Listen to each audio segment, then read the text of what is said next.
dari Rinologi, Prof. Kadar, Dr. Dani, dan Dr. Pinto. Pada hari ini kita akan membawakan webinar dan juga PT Pfizer ya, yang pada kesempatan hari ini kita akan melakukan webinar yang berjudul Rhinosinusitis Jamur. Sebelumnya terima kasih atas kehadiran para profesor, dokter, senior, rekan-rekan dan pejabat sekalian. Topik pada hari ini saya akan membawakan tentang rhinosinusitis jamur non-invasif.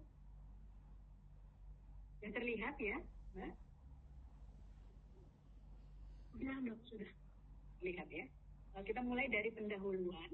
Infeksi jamur itu adalah bagian dari proses infeksi yang perlu diketahui oleh ahli THC. Karena memang jamur ini sering kita temukan bukan hanya di hidung saja, tetapi juga di telinga dan juga pada kulit. Kehadiran rhinosinusitis jamur itu telah diketahui dengan baik oleh ahli THC, namun klasifikasi dan manajemen yang tepat itu belum terlalu dipahami dengan baik. Kemudian prevalensi penyakit rhinosinusitis jamur itu diperkirakan meningkat dalam beberapa dekade terakhir. Ada spekulasi bahwa hal ini bisa saja kemungkinan disebabkan karena sudah mulai ada kesadaran yang lebih tinggi tentang jamur ini, kemudian peningkatan atau penggunaan antibiotik yang berlebihan jangka panjang, kemudian penggunaan obat imunosupresan yang cukup tinggi dan meningkatnya pula publikasi tentang jamur sebagai penyebab organisme penyebab dari rhinosinusitis. Kemudian kita lihat latar belakang.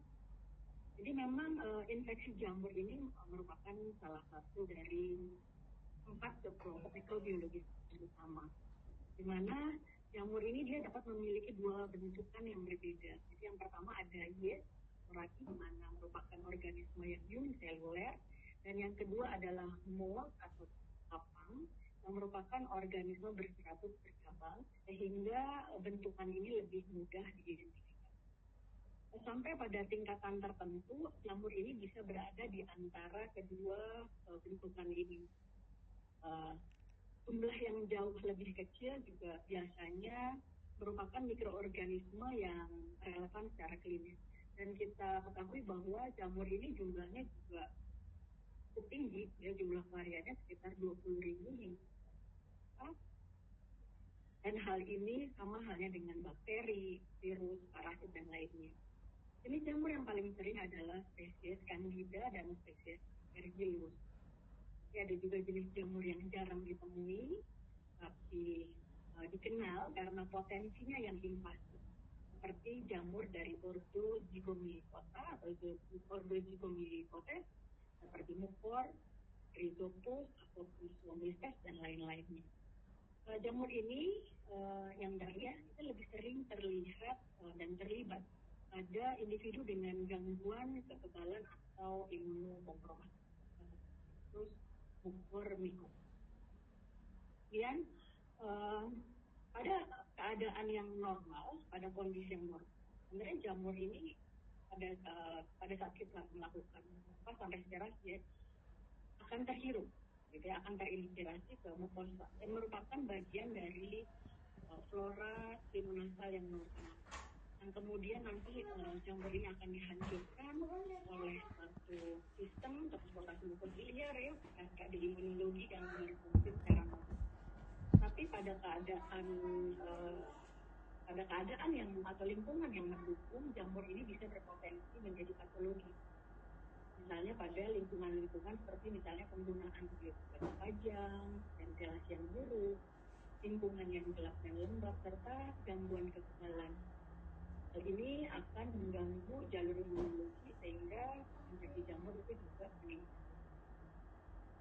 Kemudian basic mitologi ini saja tentang dasar dari jamur. Jamur ini sebenarnya merupakan organisme yang mirip tumbuhan yang tidak berklorofikal. Jadi dia mendapatkan makanan itu dari bahan organik yang hidup dan mati, gitu ya.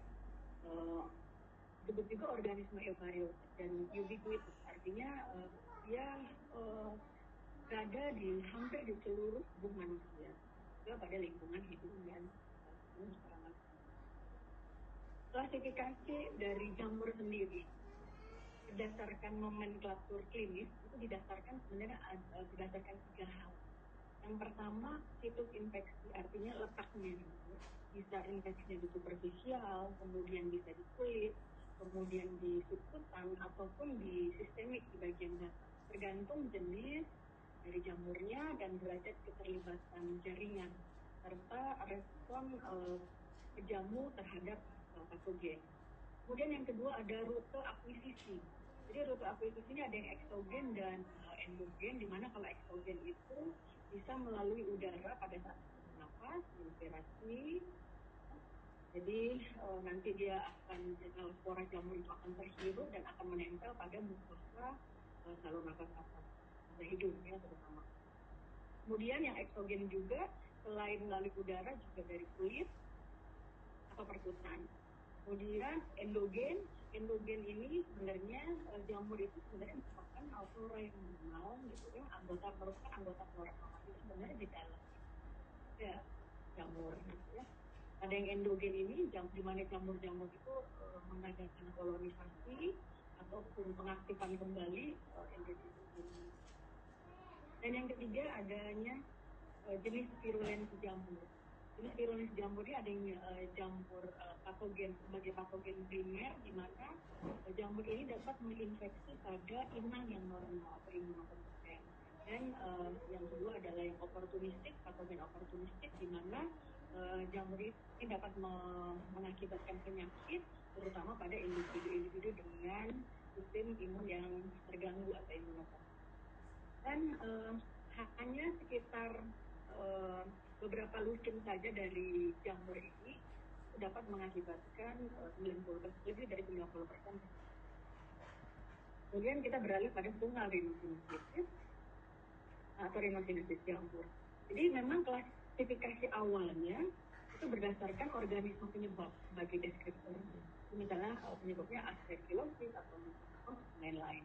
Tapi dengan bertambahnya penelitian dan sebagainya, jadi pergeseran dari organisme penyebab ke patologi prosesnya. Dan selama sebenarnya sejak 1965 oleh orang ini mengklasifikasikan rhinosinusitis jamur berdasarkan yang invasif dengan non-invasif.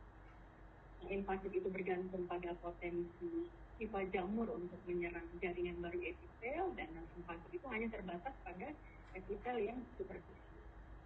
Dan rhinosinusitis jamur yang invasif ini juga nanti akan menginvasi jaringan yang cukup dramatis, baik ke mukosa, tulang, struktur non-vaskuler, organ-organ. Dan itu juga pembagiannya ada variabilitas kronisitas berdasarkan dari itu kronis. Dan kalau menurut EPOS 2020 sendiri, definisi dan kategori rhinosinusitis jamur ini memang masih ini dibagi menjadi berdasarkan sistem pertahanan tubuh, imunokompeten, imunokompromis, dan satu lagi ada imunosensitif. Gejala dari rhinosinusitis jamur ini dia mirip dengan rhinosinusitis kronik bakteri. Kadang malah dia non-spesifik, bahkan tanpa perbedaan. Sehingga diperlukan pemahaman yang lebih lanjut. Nah, kemudian klasifikasi dari rhinosinusitis jamur ini ada dua, yaitu yang non-invasif. Saya akan lebih membahas tentang non-invasif, yang invasif akan dijelaskan oleh dokter. Nah, untuk yang non-invasif fungal rhinosinusitis itu dibagi 3 kategori. Jadi yang pertama adalah saprophytic fungal infestation atau rhinosinusitis kolonisasi lokal. Kemudian yang kedua adalah rhinosinusitis bola jamur atau fungal ball atau fungus ball. Dan yang ketiga adalah AFRS atau allergic fungal rhinosinusitis. Kita masuk ke satu-satu. Yang pertama adalah saprophytic fungal infestation. Jadi memang saprophytic ini mengacu pada saprotrop Saprotrof itu artinya mikroorganisme yang memperoleh makanan dari bahan organik ya. Jadi dia membutuhkan keberadaan puing-puing atau jaringan nekrotik atau jaringan iskemik untuk sebagai sumber nutrisi dan energi untuk jamur ini. Disebut juga kolonisasi jamur lokal. Biasanya tumbuh pada krusta yang mengering dan biasanya terlihat pada setelah operasi imunasal. Jadi ada jamur, jamur yang menempel pada krusta yang mengering ataupun lendir ataupun bekuan darah. Dan ini mudah sekali diidentifikasi dengan endoskopi. Gejala klinis dari saprofitis ini tidak bergejala, sebenarnya asimptomatik. Kemudian kadang hidung berbau, kemudian ada serpihan krusta yang mengering saat menghembuskan ingus dan terjadi biasanya pada pasien dengan imunokompetensi. Jadi memang cukup mudah untuk mendiagnosisnya dengan hanya melihat baik ada jamur, ada lendir atau krusta yang mengering pada itu. Tata laksananya pun tidak terlalu sulit, dengan cukup melakukan pengangkatan krusta yang mengering, kemudian dilakukan cuci hidung dengan nasal salin, dan follow up atau kontrol tiap minggu sampai proses benar. Yang kedua dari non-invasif ini adalah fungus bola atau bola jamur. Jadi bola jamur ini awalnya disebut dengan misotoma, kemudian granuloma gitu ya, oleh McKenzie tahun 1893 sebagai masa elemen pipa konsentrasi tanpa invasi atau reaksi granuloma. Jadi memang dia seperti pipa jamur yang khusus. Jadi warnanya gelap, seringkali rapuh, kadang sporulasi terlihat, dan biasanya fungus bol ini unilateral. Dan epidemiologinya lebih banyak pada wanita usia 50 tahun dengan sinus maksila dan stenosis. Spesies patogennya adalah Aspergillus. Banyak faktor patogenesisnya yang memang banyak sekali teori yang tidak ingin dipahami. Ya, ada yang mengatakan dari luar, ada juga yang dari dalam.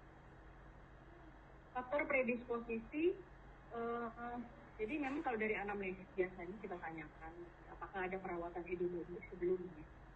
Dan hal ini cukup signifikan karena adanya proses gitu ya, tambalan gigi atau adanya komunikasi oroanal, kemudian ada hubungan endodontik ya, mana mukosa yang meradang karena penyakit giginya dari apikal atau proses.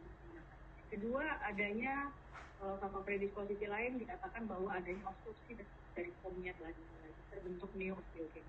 Yang ketiga, ini tapi masih terus dalam penelitian, ada variasi anatomi seperti deviasi septum, konkabulosa, dan adanya sel halus dan sebagainya. Fungus bol ini diagnosisnya memang tidak terlalu spesifik ya, malah kadang bisa asimptomatik.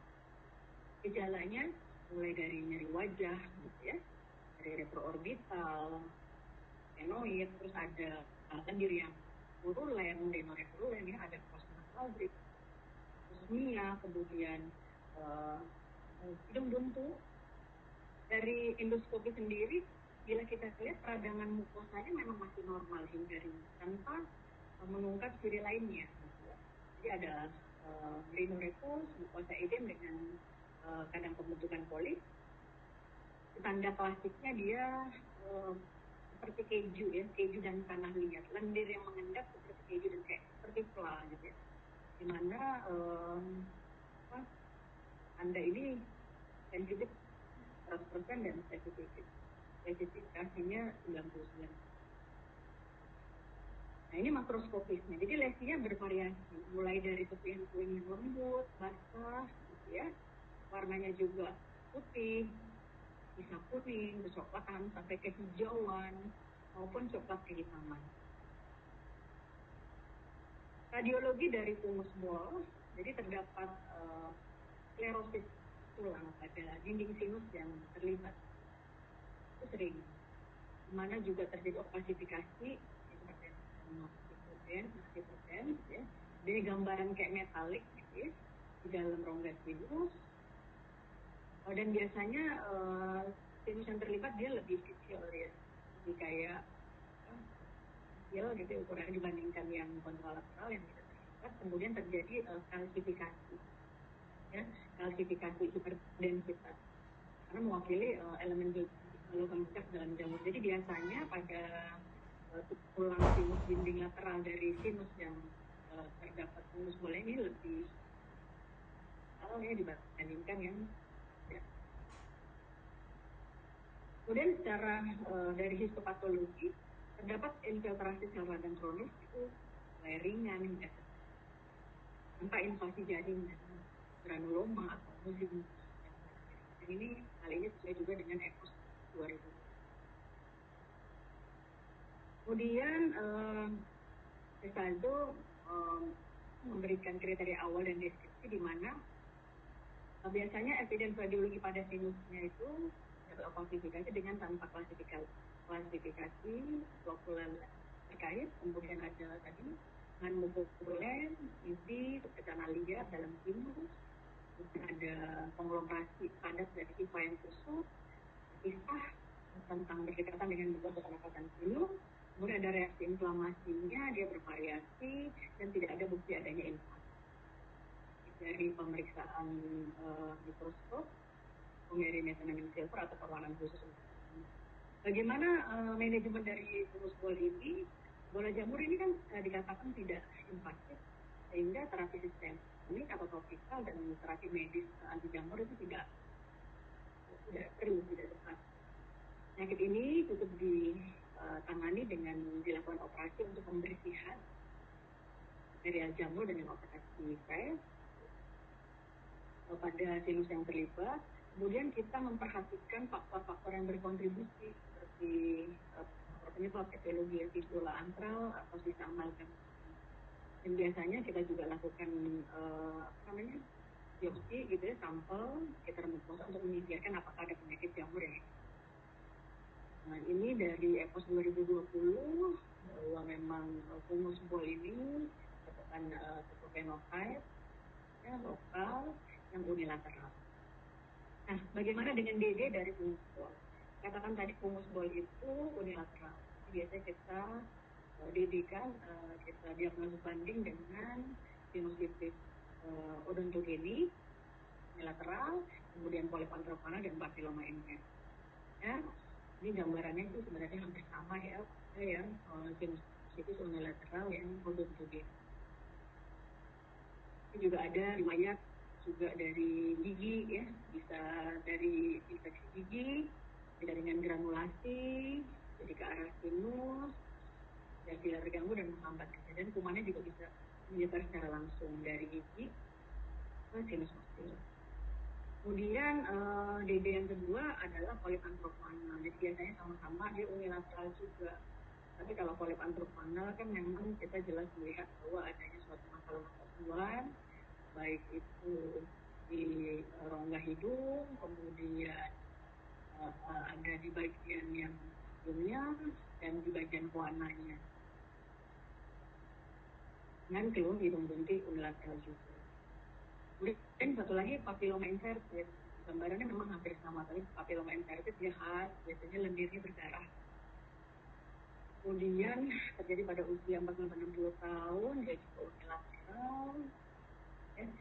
Tapi memang kalau ini sih tidak spesifik ya, kalau sudah penuh, gejalanya mirip dengan mata semang lain. Histologinya berbeda. Ya.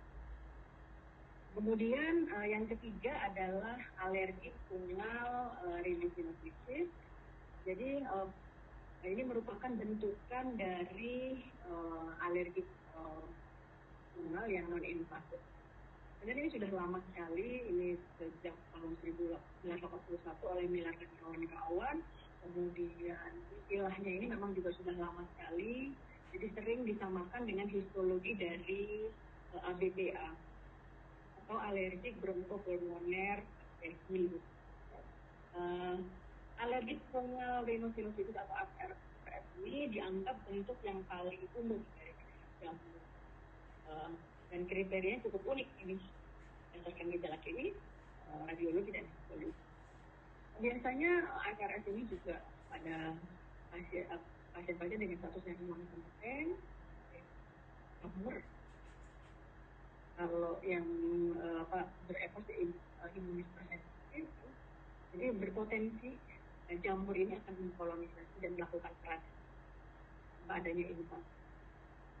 Akibat dia alergi terhadap jamur ini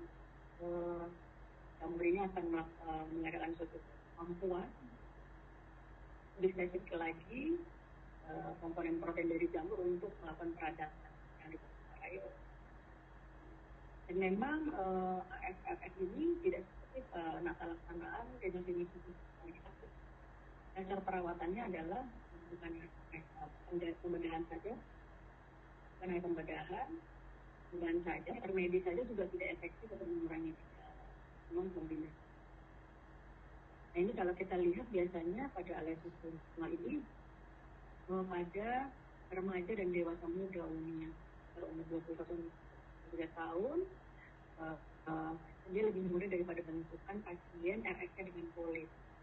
Biasanya pada individu yang ada rinitis alergi 90% dan serum IgE yang meningkat, ada asma 50%. Kemudian kasus-kasus AFRS ini umumnya biasanya di negara selatan dan Asia Tenggara, area endemik. Kemudian bisa ditemukan AFRS itu nggak sengaja ya pada pasien yang menjalani operasi.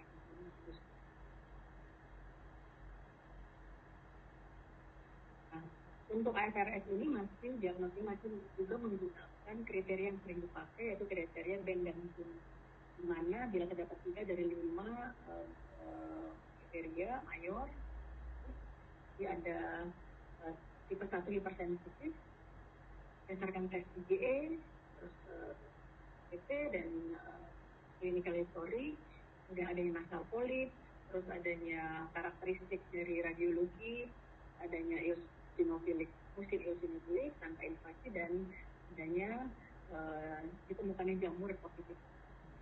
Di luar kriteria biasanya kalau AFRS ini lebih ke unilateral, walaupun ada juga yang bilateral. Kemudian ada asma, kemudian bone erosi atau ekspansi pada CT scan, kemudian ada dari kultur juga ada jamur positif, kemudian ditemukan juga eosinofil yang cukup tinggi dan adanya kristal Charcot Leyden pada mungkin dari pemeriksaan histopatologi. Jadi patologinya memang secara genetik pasien ini atau individu ini cenderung dia memiliki alergi terhadap jamur yang terpapar oleh spora mold yang terinhalasi. Spora ini biasanya menghindari bersihan mukosiliar ya, atau eksposisi saat bersin atau batuk, sehingga dia berkembang. Kadang ada gangguan TMS sendiri, transfer plasma mukosiliar, kekeringan, atau spora mungkin tidak bersih. Pengembang jamur itu meningkatkan antibodi dari jamur, yang meningkatkan produksi dari musim alergi yang membuat jamur ini jadi terus tumbuh. Itu kayak putaran umpan balik yang tumbuh. Lendirnya biasanya dia lengket ke taman, sehingga dia menolak untuk bersihan mukosiliar yang normal. Ini bisa dari lokal mukosa anatomi yang anomali, kemudian pengaruh dari lingkungan, ya, dan sehingga tunggalnya jadi masuk, ya, menjadi inflamasi pada 1 dan 3, kemudian ada inflamasi eosinofil, kemudian ditambah lagi ada sumbatan pada foam, aktif karena lendirnya jadi kental ya, sehingga terbentuk.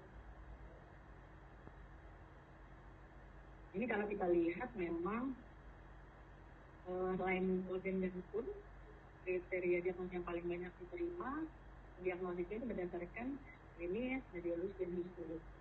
Ini Blicker juga mengatakan hal yang sama, jadi terantibodi elevasi, kemudian ada hiperatenuasi dan adanya berdasarkan kolektif. Gejalanya ini memang hampir sama sebenarnya dengan yang sinusitis kronik dengan polit. Jadi memang gejalanya hampir sama. Ya, hidung buntu, ya, progresif, ada hiposmia anosmia atau postal break, kemudian ada nyeri dan berat pada wajah, ya, sinore, kental, gelap. warnanya khas. Dan ini biasanya kadang-kadang ada pasien-pasien misalnya yang kita diagnosis dengan rhinoceros kronis dengan polip ya, yang tidak sembuh-sembuh, kambuh-kambuh. Dia sudah dikasih terapi yang udah berat. Kemudian ini dia, lendirnya kental, coklat, kehitaman, lemah. Radiografi juga, ini kalau dari literatur sih, dia lebih ke unilateral, tetapi walaupun ada juga yang bilateral ya, berdasarkan 2020. Kemudian juga bisa dikombinasi dengan MR.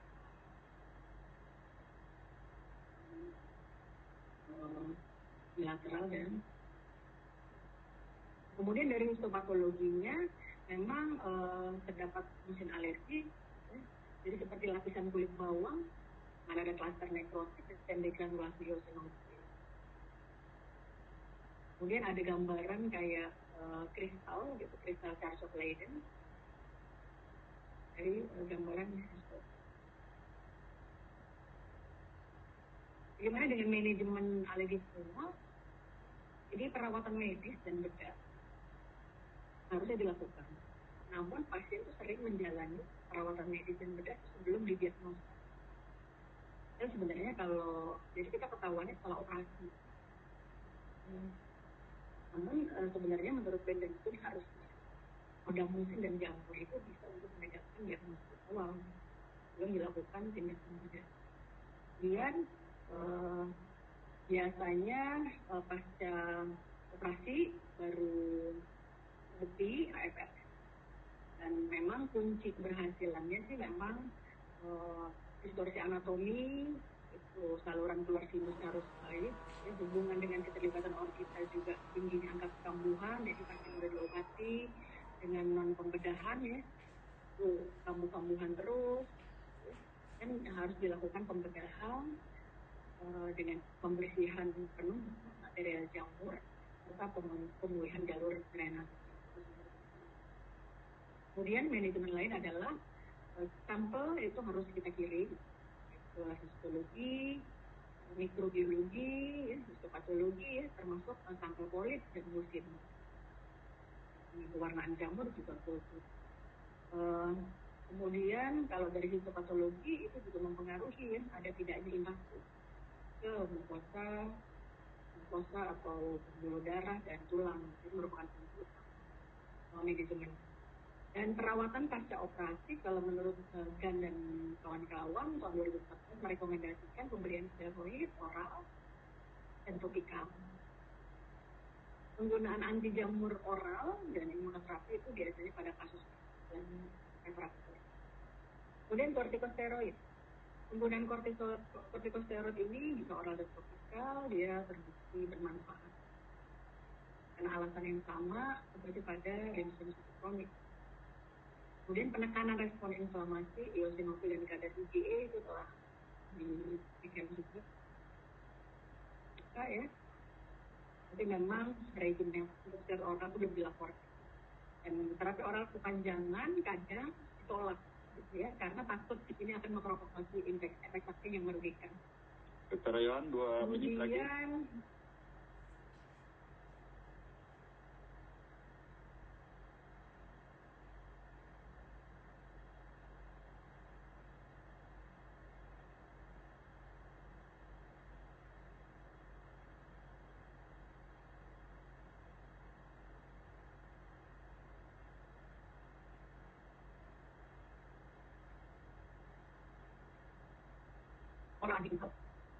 Ternyata anti jamur oral pasca operasi AFRS, meskipun AFRS ini bukan infeksi jamur yang invasif gitu, tapi tujuannya itu mengurangi beban. Jadi kadang diberikan juga untuk mengurangi respon imun. Namun ini memang manfaatnya masih diperlukan. Memang sebuah ulasan dari Cochrane tentang kemanjuran terapi anti jamur RSK dengan polip ini gagal menunjukkan manfaat apa. Dan penggunaan itraconazole bermanfaat pada beberapa pasien dan mengurangi pertumbuhan sel inflamasi.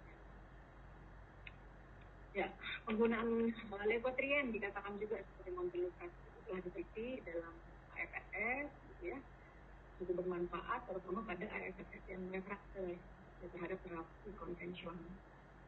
Dan ada juga yang mengatakan bahwa imunoterapi, ya, imunoterapi juga bisa dipergunakan karena memang dasarnya kan reaksi terjadi itu. Tapi ini juga masih merupakan penelitian lebih lanjut. Baru-baru ini juga ada terapi biologis ya dengan anti-IgE dan anti-interleukin 5. Ini juga disarankan gitu. Sama juga pada pasien-pasien biasanya yang dengan asma, jadi hasilnya jadi lebih baik, menunjukkan hasil yang menjanjikan. Nah, ini ya kalau dari EPOS 2020 pembagiannya berdasarkan dalam tubuh, alih imun hipersensitif, small imunokompeten, dan yang invasif nanti akan dibahas oleh Dr. Dani itu imun suppression. Nah, FRS ini tadi saya sudah jelaskan, dia bisa unilateral dan juga ada beberapa yang bilateral, walaupun yang paling sering itu adalah yang bilateral.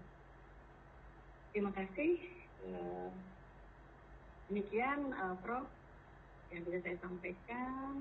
Assalamualaikum warahmatullahi wabarakatuh.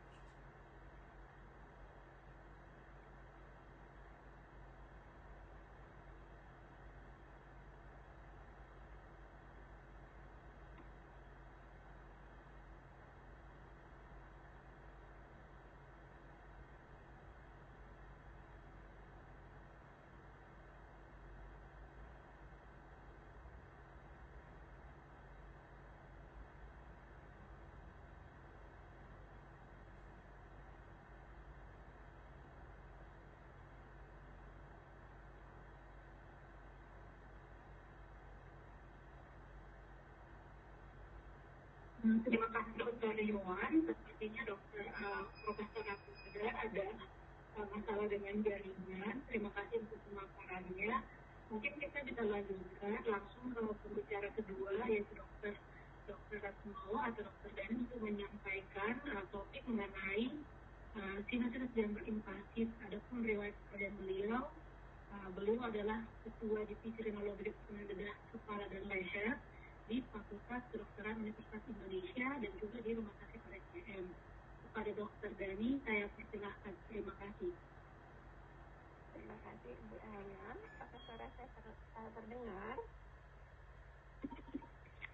Kedengaran, Dok? Ya, terima kasih. Mas Kadar, apakah sudah hadir? Iya. Maaf, hilang sementara soalnya sini mendung. Silakan, Prof. Ya, silakan Dr. Dani. Sama. Ya. Mohon maaf saya tidak tampak wajah karena button video di Webex saya tidak ada. Jadi ini seperti podcast. Jadi seperti podcast. Baik. Saya share screen. Selamat pagi Dr. Robert. Ini jadi melihat suara saja. Tidak bisa melihat juga. Tidak bisa melihat Pak Kadar, tidak bisa melihat Dr. Iwan dan Dr. Robert. Baiklah, tidak apa-apa. Saya akan mulai. Terima kasih kepada Pfizer dan Ibu Elma yang telah memfasilitasi acara ilmiah ini. Saya izinkan saya berbagi Bapak Ibu sekalian tentang sinusitis jamur invasif. Saya ada tambahannya sedikit, emerging fungal tract to human airway tract. Jadi karena saya hanya fokus pada saluran nafas dan terutama saluran nafas atas dan lebih fokus lagi pada hidung serta sinus paranasal.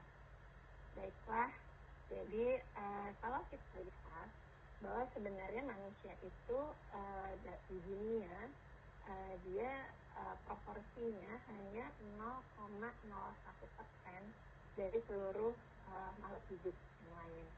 Makhluk hidup itu ada yang eukariot, ada bakteri, ada hewan, kemudian ada hewan dengan vertebrata, kemudian juga primata, dan manusia ini hanya 0,01%. 7 miliar manusia yang menduduki dunia hanya 0,01%. Tetapi manusia ini 83% bisa mengakibatkan kerusakan di dunia, selain tentu adanya perubahan iklim, kemudian juga adanya perubahan genetik dari patogen, transmisi terjadinya infeksi. Jadi manusia yang berperan adalah jumlahnya yang meningkat, kemudian demografinya juga ada berubah, semakin banyak usia tua, semakin banyak kasus dengan supresi dari sistem imun, serta transmisi bakteri secara nosokomial. Dan ternyata jamur fungal kingdom atau kerajaan jamur ini bukan hanya merupakan ancaman bagi manusia, tetapi juga bagi pertanian. Karena dan ini ditakutkan bahwa pertanian pun akan terancam. Contohnya pisang itu adalah makanan yang paling banyak dikonsumsi di dunia. Pisang Cavendish itu dalam bahaya karena banyak sekali kematian dari pisang Cavendish ini akibat jamur fusarium. Dan ini para ahli pertanian memperkirakan jika hal ini berlangsung terus, maka manusia akan kehilangan sumber makanannya. Dengan jamur ini pada batang pisang akan mengakibatkan gangguan transport air dan nutrien, lama-lama tanaman itu akan kering dan mati. Nah, kerajaan jamur ini juga mengancam binatang. Ini ada suatu penyakit yang disebut white nose syndrome. White nose syndrome ini pada kelelawar disebabkan oleh jamur Pseudogymnoascus destructans gitu ya. Jadi dia merusak pada hidung dari kelelawar yang berubah menjadi putih, termasuk juga sayap dari kelelawar. Yang dirasakan oleh kelelawar itu adalah rasa gatal, lesi yang gatal dan nyeri, yang akan membuat dia terbangun dari proses hibernasi. Nah, kelelawar itu akan mengalami hibernasi pada siang hari dan juga pada saat musim dingin. Akibatnya kelelawar yang gatal dan nyeri, mendapatkan lesi yang gatal dan nyeri ini, dia menjadi bingung, berubah perilakunya, dia akan terbang pada siang hari, dan bahayanya adalah kalau terbang siang hari pada musim dingin, maka dia akan menjadi kelaparan, kekurangan cairan, kemudian membeku dan mati. Si white nose syndrome disebabkan oleh jamur ini bisa mengakibatkan kematian 90-100% pada kelelawar pada koloni yang mengalami hibernasi. Bagaimana dengan manusia? Kita melihat adanya peningkatan kasus sinusitis jamur invasif di RSCM. Saya dengan Dr. Robert sejak dari 2014 sampai 2020. Sebelumnya saya berkolaborasi dengan Dr. Kitchen dari 2003 sampai 2007. Alhamdulillah kami sangat mudah berkomunikasi. Jadi kalau ada hal-hal yang penting bisa bertukar gambar, diagnosis ya pasien melalui WhatsApp, dan itu sangat memotong jalur birokrasi dengan menggunakan lembar konsultasi. Kita melihat di tahun ini ada 5 kasus yang sebelumnya era 2003 sampai 2007 kami mendapatkannya dalam 6 tahun. Jadi begitu meningkat kasus ini. WHO juga menganggap bahwa sinusitis jamur yang sifatnya bukan invasif disebut sebagai neglected tropical disease. Neglected itu karena kasus-kasus ini banyak terjadi di daerah tropik. Contohnya adalah misesoma. WHO menyebutnya misesoma, kita mengenalnya sebagai fungus ball pada sinus maxilla. Di Indonesia mungkin belum ada laporan kasus dari seluruh Indonesia, tetapi terakhir saya Vietnam itu mereka melaporkan 60 kasus per bulan di satu rumah sakit di Ho Chi Minh City. Ya, saya pernah mendengarkan mereka berbagi. Jadi luar biasa sekali. Kita kelompok studi rimologi kita belum pernah melaporkan dari seluruh sentra pendidikan berapa sebenarnya kasus industrial yang kita dapatkan dalam tahun. Ya. Dan penyakit yang lain yang merupakan neglected tropical disease tapi berhubungan dengan penyakit kulit adalah chromoblastomycosis. Tidak mematikan, tetapi sifatnya seperti non-invasif gitu. Nah, ini adalah kasus yang kami dapatkan pada tahun 2003 sampai 2007. Awalnya memang masih sulit untuk mencari tahu jenis jamurnya, tetapi berdasarkan pengalaman ini kami lihat bahwa yang terbanyak adalah mukor, kemudian penggunaan anti jamurnya ini juga pengalaman yang berharga di 2003-2007 kami melihat ada terapi berbagai macam, mengenal berbagai macam terapi anti jamur, amphotericin B, kemudian fluconazole, itraconazole, dan lain-lain. Dan juga jamur ini yang filamentus dan non-filamentus. Kasus kematiannya, semua kasus 100% mengalami kematian pada periode 2003-2007. Ini yang kami dapatkan pada periode 2014 sampai 2019, meningkat kasusnya menjadi 17, jadi jumlahnya makin lama makin meningkat, mulai dari 1 sampai di akhir tahun 2019 totalnya menjadi 5. Akut fulminan itu didapatkan 4 dari 17 kasus dalam periode ini, kronik invasif yang terbanyak, yang dominan. Status imunitas tidak semuanya adalah dalam kondisi status imunitas yang kompromis, tapi ada juga kasus dengan kondisi yang imunokompeten. 5 kasus mengalami kematian dengan 3 penyebab kematian akibat sepsis, ada karena stroke, jadi disease of other disease, atau mungkin related dengan renal cerebral mucormycosis, dan 1 kasus bleeding medical. Ini kasus yang ada di tahun 2020 sampai hari ini kita ada 5 kasus. Kasus pertama itu mucormycosis dengan bercampur dengan NK-cell lymphoma. Kemudian kasus kedua mucormycosis dengan orbital cellulitis yang belum selesai pengobatan dengan ampo B tetapi ulang paksa karena takut terinfeksi oleh SARS-CoV-2, sedangkan pasien yang pertama sekarang masih di ICU. Pasien yang ketiga masih survive, penyebabnya adalah Galenos fungal, itu contohnya adalah Aspergillus dan beberapa fungal yang Panghialin yang lain. Kemudian kasus yang keempat, kasus kematian akut fulminan mucormycosis yang disebabkan oleh faktor mucormycosis. Dan ini kasus yang kelima, baru 2 minggu yang lalu atau minggu yang lalu dilakukan debri demam pada mukor pada anak usia 6 tahun. Ya, ini kita dapatkan destruksi nekrosis yang luas pada palasumnya sampai ke daerah rongga hidung dan sinus paranasal.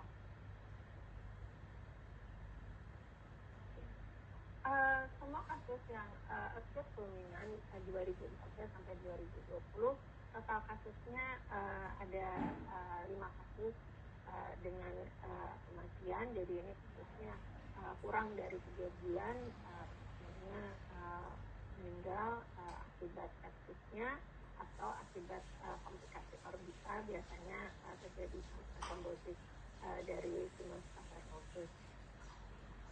Ya. Dan tidak semuanya disertai dengan DM tipe 2, tetapi juga ada faktor imunokompromis yang lain, misalnya pada kasus ini thalassemia. Kemudian, jadi kalau kita lihat akut fulminan akut fulminan mucormycosis atau fungal sinusitis, itu itu biasanya ada gejala yang kita sebut sebagai black pressure. Jadi konka inferiornya menjadi kehitaman, kemudian seperti kayu gitu ya, jadi seperti kayu kondisinya.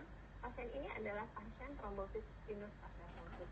Ini gambaran dari trombosis sinus cavernosus, yaitu bola matanya menjadi aktif, kemudian mengalami ini daerahnya karena disebabkan adanya trombosis pada daerah sinus cavernosus. Biasanya kita melihat di daerah sphenoid, ini bisa lihat di daerah sphenoid. Jadi kira-kira di sini kita akan melihat gambaran. Nah, yaitu gambaran yang berwarna keputihan gitu di daerah dinding lateral dari sinus sphenoid. Itu gambaran dari trombosis sinus cavernosus. Dan biasanya progresitasnya sangat cepat, yang bisa mengakibatkan kematian pada pasien. Jadi contohnya kasus ini datang dengan gambaran demikian, kemudian terlihat kerusakan dari daerah orbitalnya dalam waktu 2 hari saja.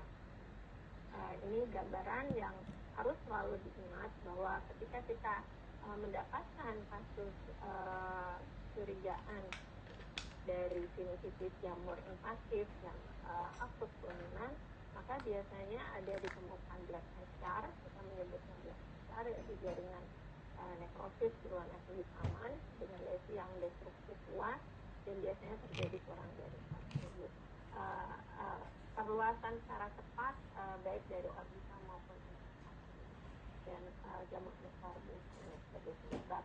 Ini adalah gambaran mukor yang mudah, katanya sih menurut ahli parasitologi, ahli mukologi mudah diidentifikasi.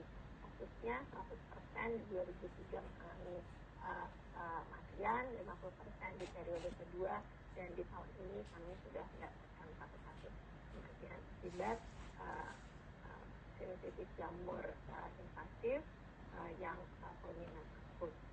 Bagaimana perbedaannya dengan kronik invasif? Kronik invasif biasanya pasiennya tidak destruktif, luas gitu ya, dan juga walaupun status imunitasnya ada yang kompeten maupun imunokompromis, tapi kami mendapatkan bahwa kasus ini yang ada terjadi kematian daripada hemorragic stroke dan pasien dengan NK-T lymphoma. Tetapi progresnya jadi biasanya berjalan lebih dari 3 bulan. Jadi tidak ada faktor klinis yang lain yang bisa digunakan selain memang pasiennya itu lebih bertahan. Ya, untuk jenis jamurnya juga bisa jamur yang filamentos maupun non filamentos. Jadi lebih ke arah natural history of disease yang bisa bertahan lebih dari 3 bulan.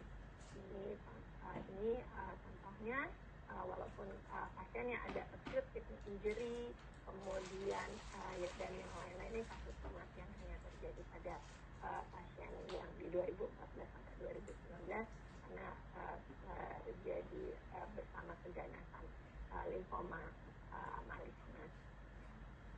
2 kasus imunokompeten bisa terjadi pada Candida maupun yang filamentos.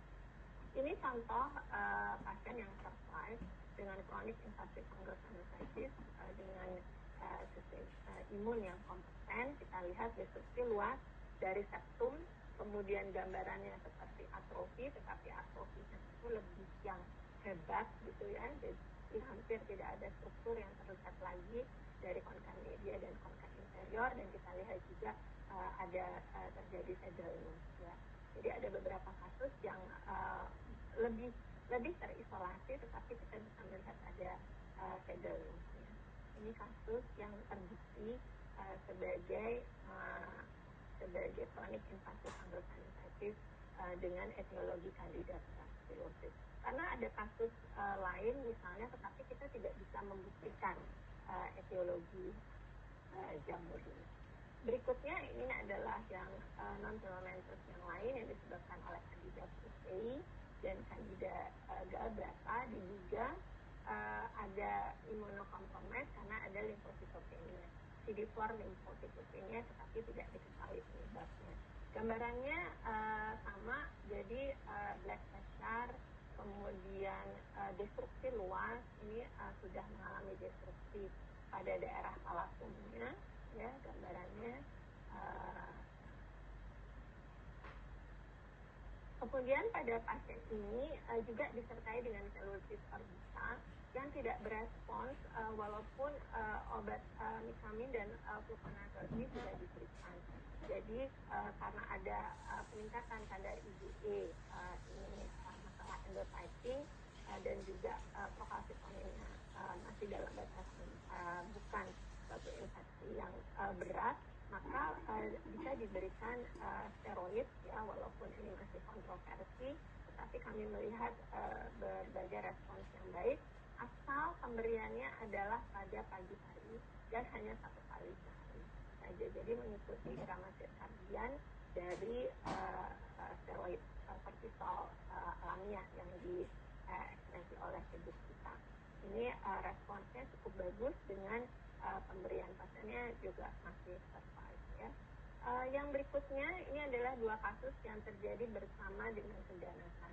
Kasus yang pertama tahun 2017, etiologi jamurnya adalah Fusarium. Pada kasus yang kronis invasif, pasiennya survive lebih dari 3 bulan karena bertahan terhadap pemberian ampo B, tetapi pasien ini tidak bertahan dengan pemberian kemoterapi. Jadi sesudah kemoterapi yang pertama,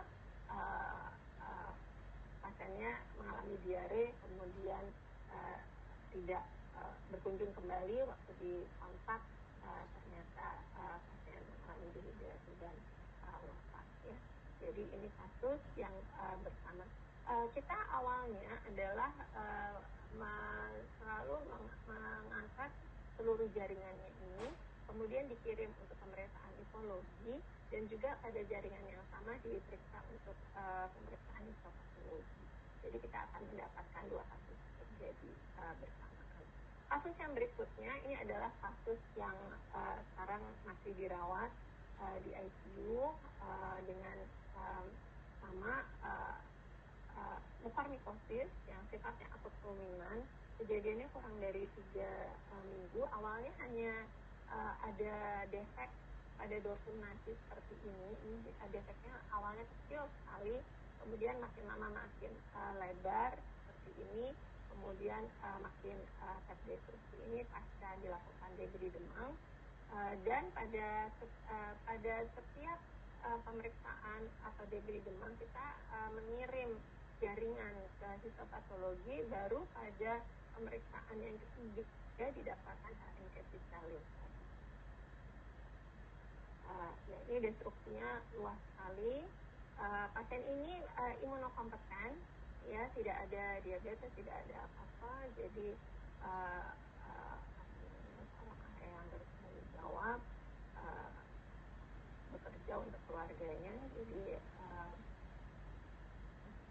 dan pada kondisi seperti ini itu pasien sudah berniat untuk kembali bekerja, tetapi pada pagi hari terjadi serangan stroke, ya, cerebrovascular deficient.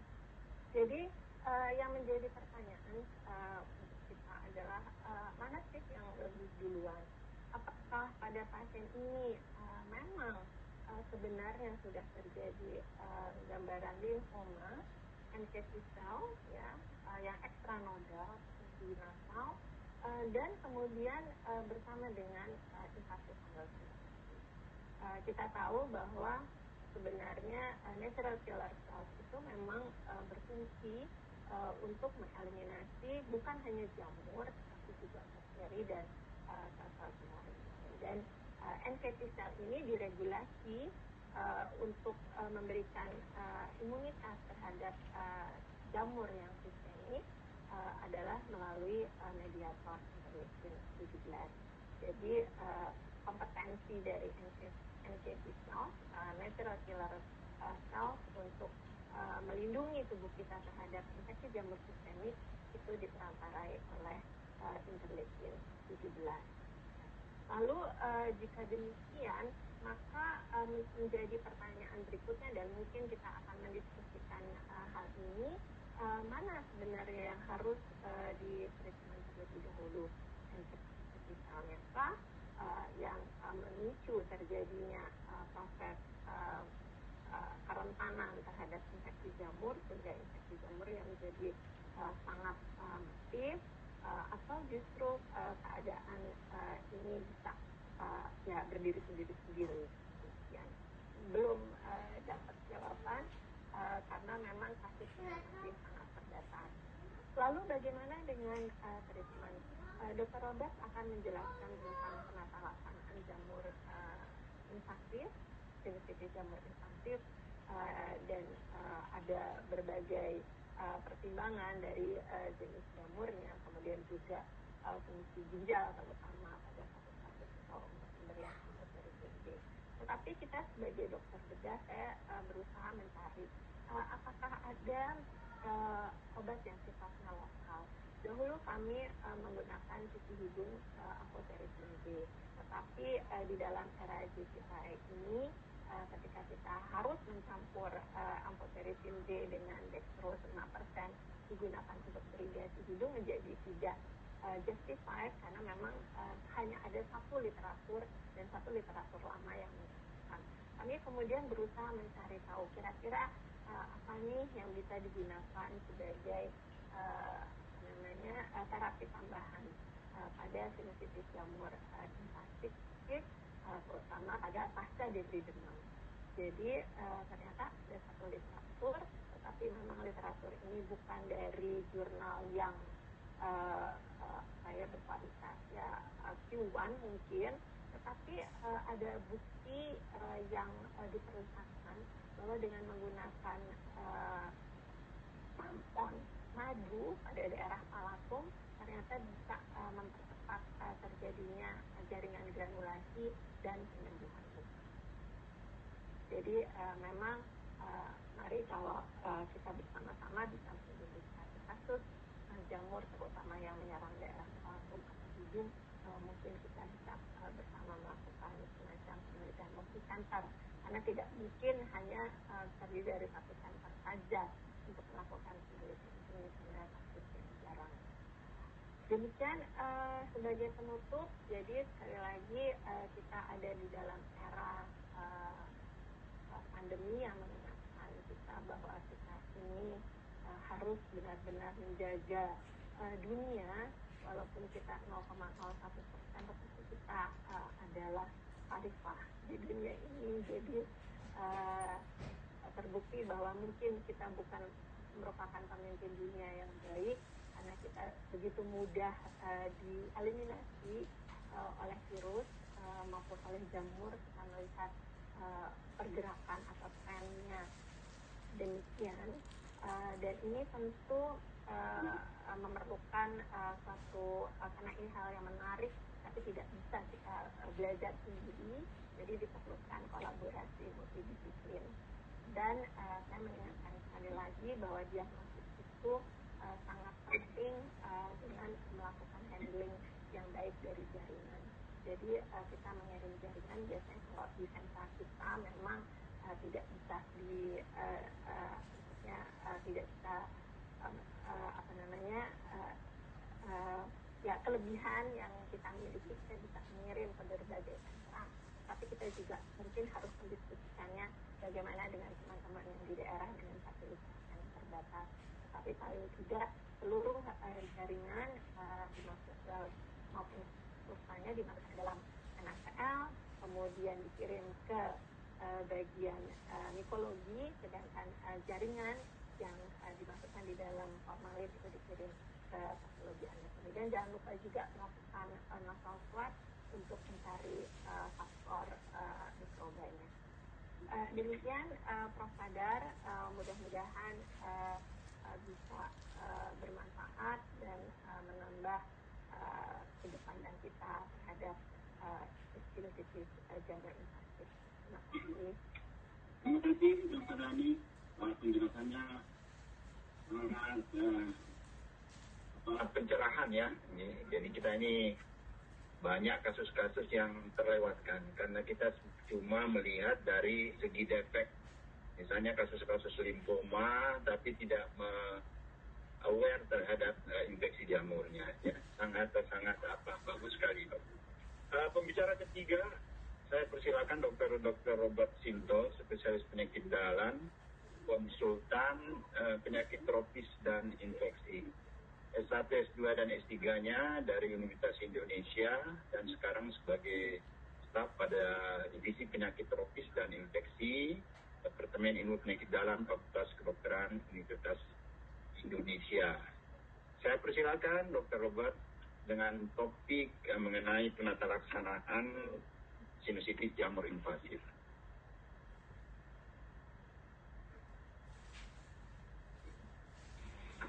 Terima kasih Prof. Kadar atas introduksinya. Apakah suara saya sudah cukup terdengar? Ya, sudah bisa terdengar, Dok. Ya, silakan, Dok. Ya.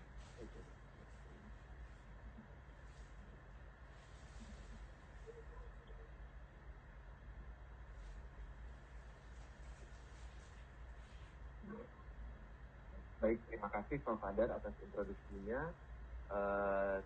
Pertama-tama saya ucapkan terima kasih pada panitia, kepada kelompok studi rinologi yang sudah memberikan kesempatan pada saya untuk ikut menyampaikan materi berdiskusi di pagi hari ini, dan terutama terima kasih juga kepada Dr. Retno Wardani yang dalam pengalaman klinis di lapangan selama ini telah berkolaborasi dengan sangat baik dan membuat kami belajar lebih banyak mengenai bagaimana cara terbaik dalam menangani invasive fungal rhinosinusitis.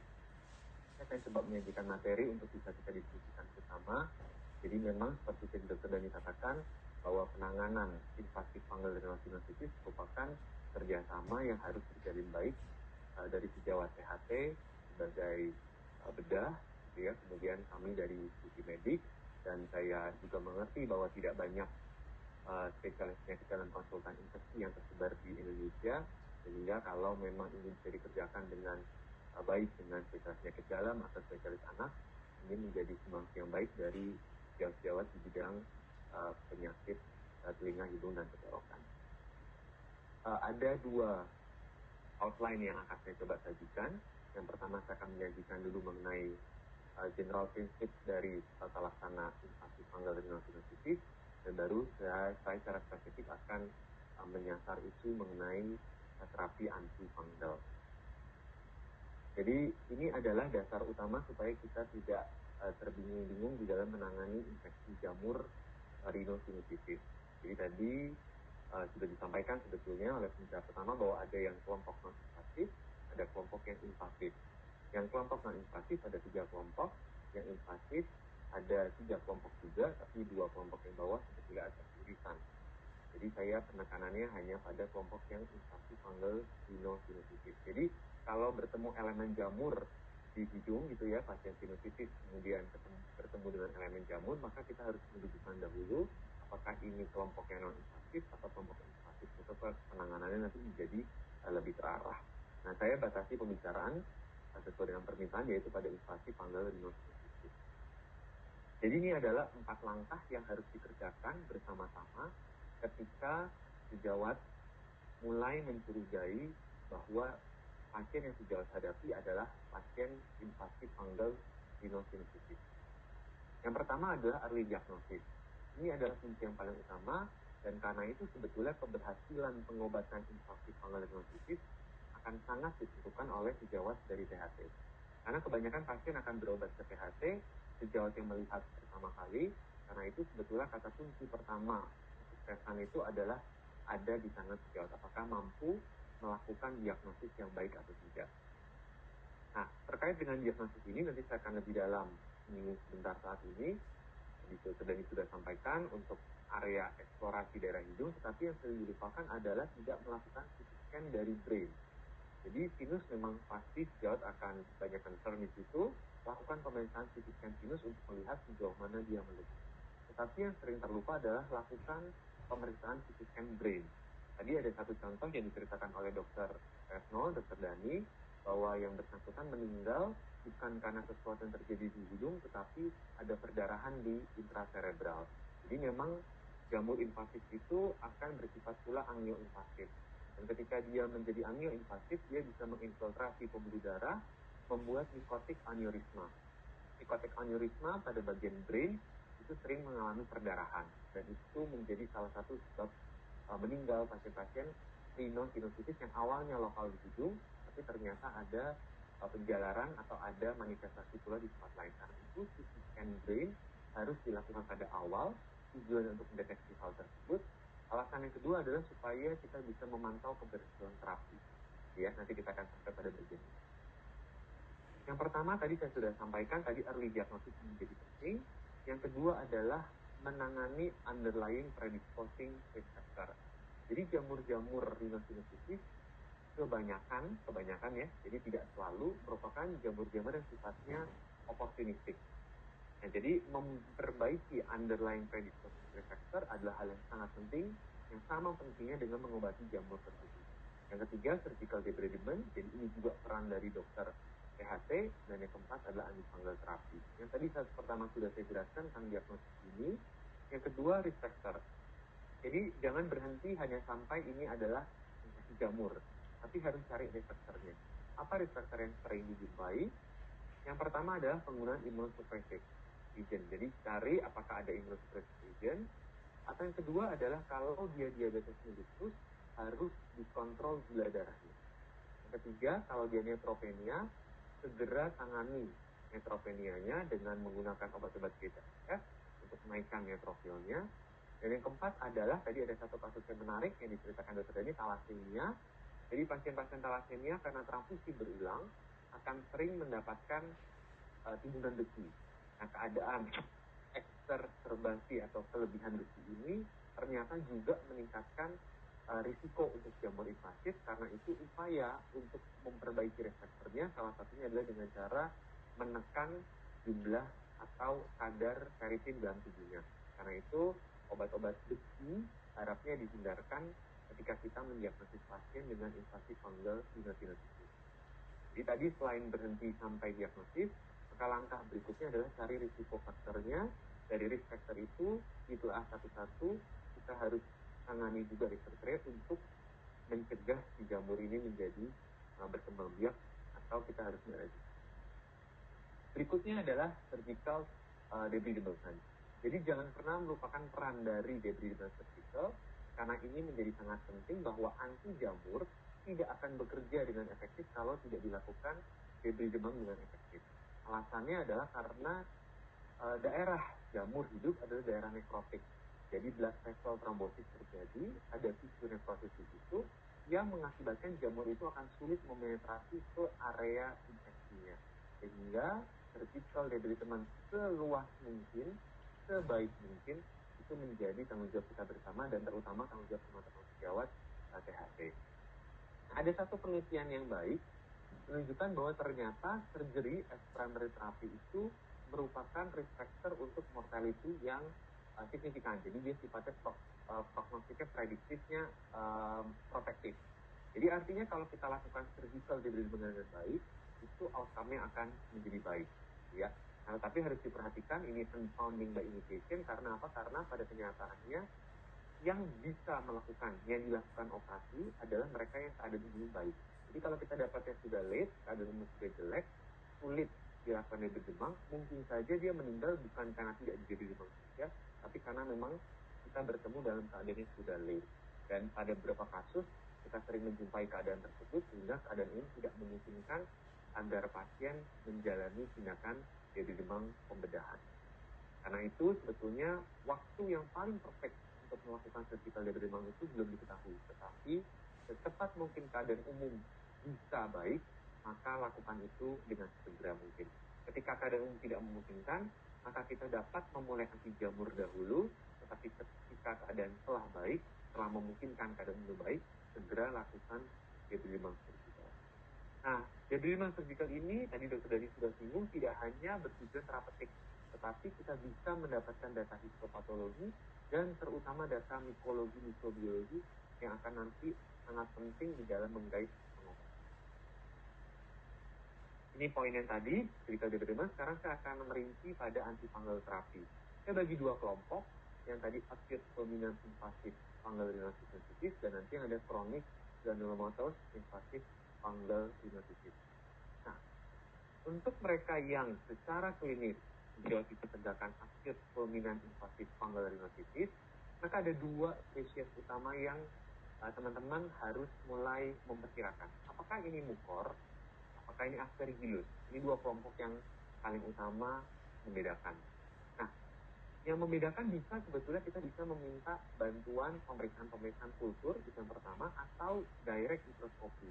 Jadi, segera kolaborasi dengan sejawat parasitologi atau mikrobiologi atau patologi klinik, kita meminta beliau melihat apakah ini lebih ke arah mukor atau ke arah aspergillus. Mengapa? Karena ini akan sangat menentukan pengobatan yang sangat jauh berbeda. Sebetulnya dari gambarannya bisa dilihat dari hifanya apakah hifa bersekat atau tidak. Kalau hifanya bersekat, dia lebih ke arah aspergillosis. Kalau hifanya tidak bersekat, jadi berupa plain gitu ya, nah itu arahnya lebih ke arah mucormycosis. Nah ini bisa membantu dengan gambaran mikroskopik langsung. Nah, atau kita bisa periksa galaktomanan. Galaktomanan ini cukup spesifik di aspergillus, tapi tidak dimiliki oleh mukor. Nah kalau kita bertemu dengan galaktomanan positif, mungkin arahnya ke arah aspergillus. Ya, nah mengapa ini menjadi penting? Karena ternyata pilihan anti jamurnya akan sangat jauh berbeda. Nah, mucormycosis yang paling banyak menyebabkan invasive fungal rhinosinusitis itu drug of choice-nya sebetulnya adalah amphotericin. Jadi pilihannya bisa berupa amphotericin, baik itu dioxycolat, kalau di luar negeri kita punya liposomal, kalau kita punya fosraconazole dan isavuconazole. Perhatikan bahwa fluconazole atau echinocandin yang mungkin banyak dijumpai, mikamin gitu ya, mikafungin, kemudian anidulafungin, itu tidak memiliki spektrum terhadap mucormycosis. Jadi kalau sejawat berpikir bahwa ini adalah jamur, kemudian sejawat memberikan fluconazole, hampir pasti dipastikan sejawat akan mengalami kegagalan terapi, karena fluconazole tidak memiliki spektrum terhadap mucormycosis. Jadi pilihannya mau tidak mau, yang ada di Indonesia saat ini adalah amphotericin B deoxycolat, yang walaupun berdasarkan rekomendasi di luar, itu merupakan pilihan yang tidak dianjurkan, kecuali kalau tidak dimiliki obat anti jamur lain yang ada di tempat sejawat. Jadi ya pilihlah amphotericin B yang satu-satunya ada di Indonesia saat ini. Baru kemudian kita akan lihat apakah dia ada keberhasilan terapi atau untuk toksisitas. Yang sulit di kami di lapangan adalah kalau mengalami toksisitas, maka karena kita tidak punya obat-obat lain, jadi kita beradjust atau mengadjust dosis amphotericin B. Nanti mungkin kita akan bisa pada waktu diskusi, kita akan share pengalaman apa yang bisa kita lakukan saat amphotericin B ini mengalami kendala karena efek toksisitas. Nah, nanti kita berharap saya akan singgung sedikit mengenai obat yang mungkin akan masuk di Indonesia. Saya dengar akan masuk ke Indonesia di 2021 semester kedua. Jadi ini merupakan pilihan yang sangat baik yang bisa kita pakai untuk pengobatan invasive fungal rhinosinusitis. Nah, Dr. Dani pernah menyampaikan pada saya pada waktu itu, akhir-akhir ini kita mengalami keberhasilan terapi syukurnya. Nah, tetapi pertanyaan baru muncul, sampai kapan sebetulnya anti jamur ini kita berikan? Ternyata bukan hanya Indonesia yang kesulitan menjawab, ternyata dunia pun, global pun sulit menjawab pertanyaan ini. Jadi memang tidak ada jawabannya karena trialnya tidak ada sampai kapan kita harus berikan. Tetapi prinsipnya adalah treatment akan kita hentikan kalau kita yakin secara klinis, imaging, sudah tidak ada lagi gambar invasive fungal infection dan host immune systemnya sudah bisa kita perbaiki. Jadi sampai di titik itu kita baru akan bisa menghentikan terapi dengan itu. Nah pertanyaannya, apakah selama itu pasien akan diberikan amphotericin B terus? Bukan pertanyaan. Jadi sebetulnya kita bisa men-switch dari amphotericin B ke sediaan oral.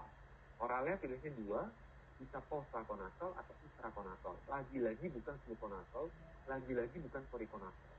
Ya, jadi harus hati-hati, bisa kita ganti dengan fosa atau isavuconazole. Nah masalahnya kita tidak punya dua-dua itu di Indonesia. Nah, apa yang bisa kita berikan? Ini di satu artikel kita bisa berikan intermittent dose dari amphotericin B. Jadi sesudah kita berikan fase induksi, kita bisa berikan intermittent hingga tadi tercapai. bersih, baik secara klinis atau secara gambaran mikrobiologi, jadi mikologinya, secara imaging, dan juga faktor risiko yang mengakibatkan seseorang itu terinfeksi oleh invasive fungal infection bisa kita tangani dengan baik. Kita bisa berikan intermittent apoptosis. Ya. Kemudian tadi kalau kita bicara mukor, nah bagaimana kalau kita bicara aspergillus? Aspergillus sebetulnya bisa ditangani juga dengan apoptosis, tetapi ada pilihan lain yang bisa membantu, yaitu voriconazole. Jadi kita bisa berikan satu-satunya voriconazole paken kan event, kita bisa berikan event, diberikan loading di hari pertama, lalu kita bisa switch berikutnya ke dosis maintenance. Ya, sampai kapan? Sama seperti tadi, sampai kita bisa menangani keadaan imunosupresinya, dan sampai kita yakin bahwa jamur, baik secara klinis ataupun secara biologis, sudah tertangani dengan baik. Baru kita pindah ke skema secondary prophylaxis.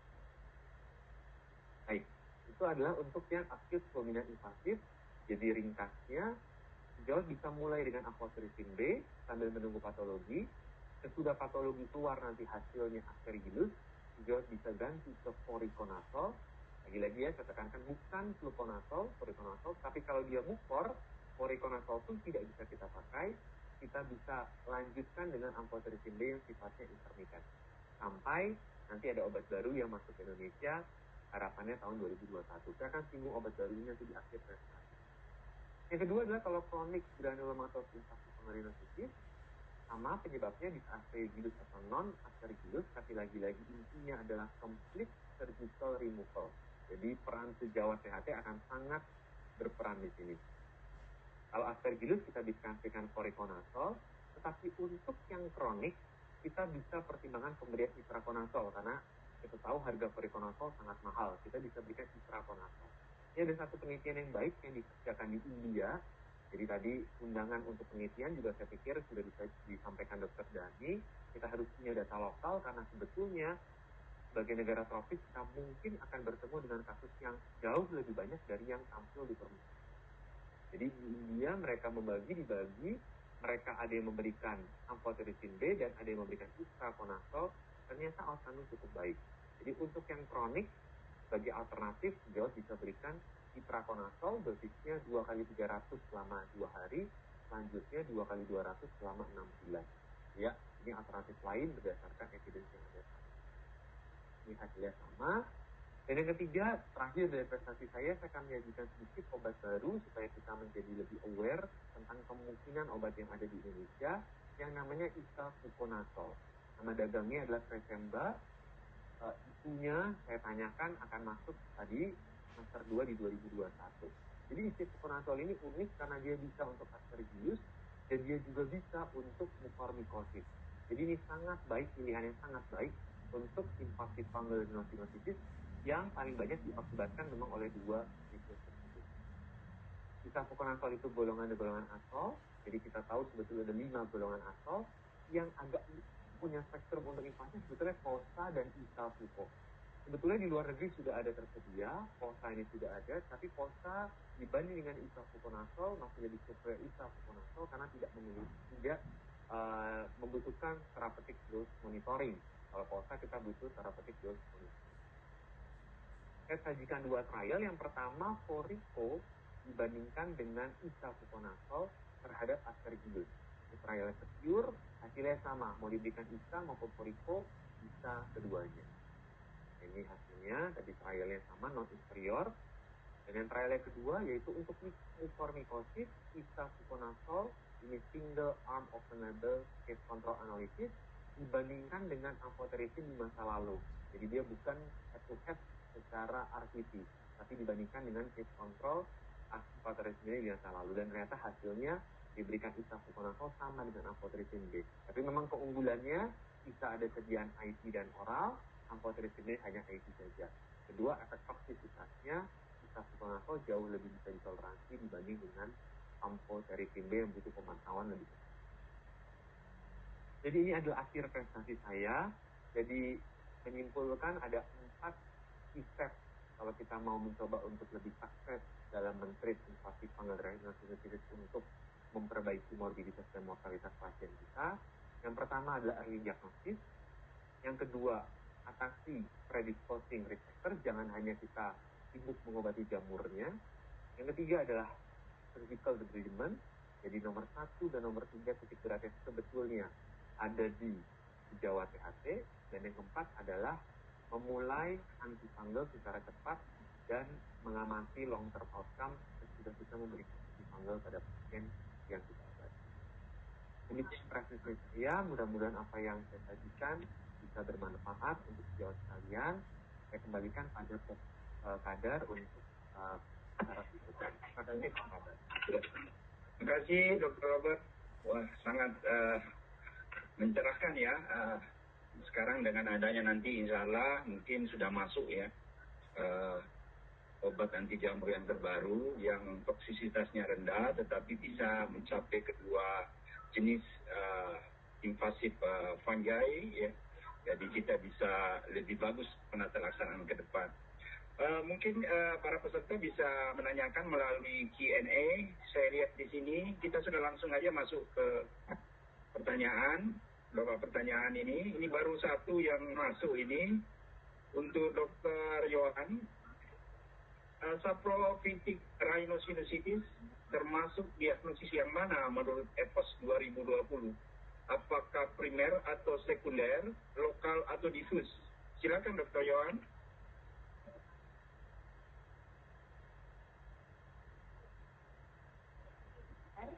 Kedengaran suara saya, Prof? Ya, kedengaran bagus. Ya. Jadi saprophytic terlokalisasi lokal ini, infestation lokal ini, itu merupakan rhinosinusitis jamur yang non-invasif, ya, termasuk rhinosinusitis jamur non-invasif. Ya. Halo? Ya, silakan Dr. Yohan. Bagaimana dengan guidelines dari EPOS 2020 ini? Maksudnya di mana dia untuk diagnosanya? Silakan Dr. Yohan, bisa dengar? Halo? Halo ya, bisa didengar. Silakan Dr. Yohan, lanjutkan.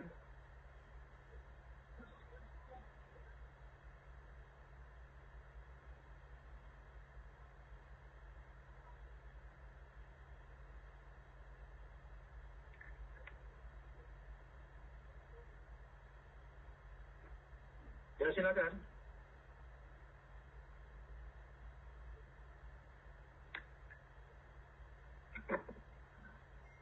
Mungkin ada trouble, ya, koneksi, Dr. Yohan. Barangkali ada pendapat dari Dr. Dani atau Dr. Robert mengenai jenis ini, saprophytic. Silakan. Undang-undang. Betul sudah. EPOS 2020, ngerti undang-undangnya? Iya. Silakan Dr. Yohan. Silakan ya.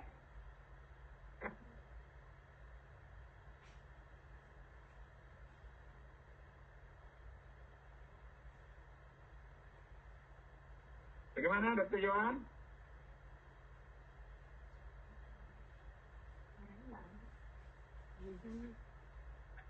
Ya mungkin barangkali ada masukan dari Dr. Dani atau Dr. Robert.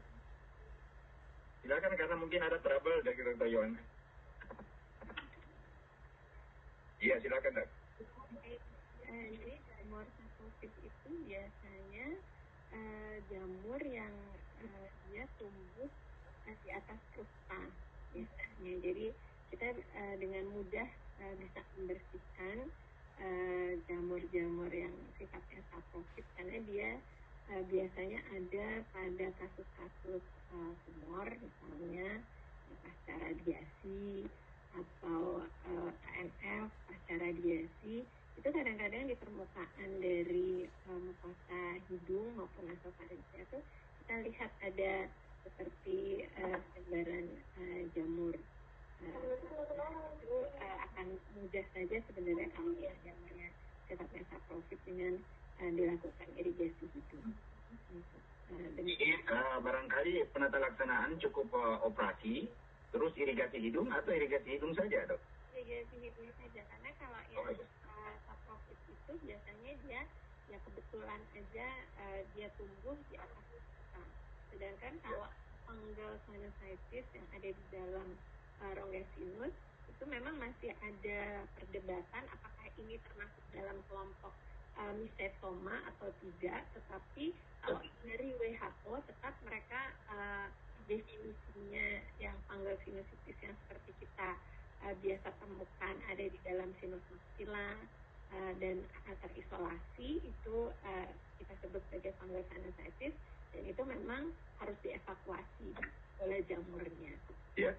Biasanya juga golongan juga tidak ditemukan jamur, hifa jamur demikian. Yeah.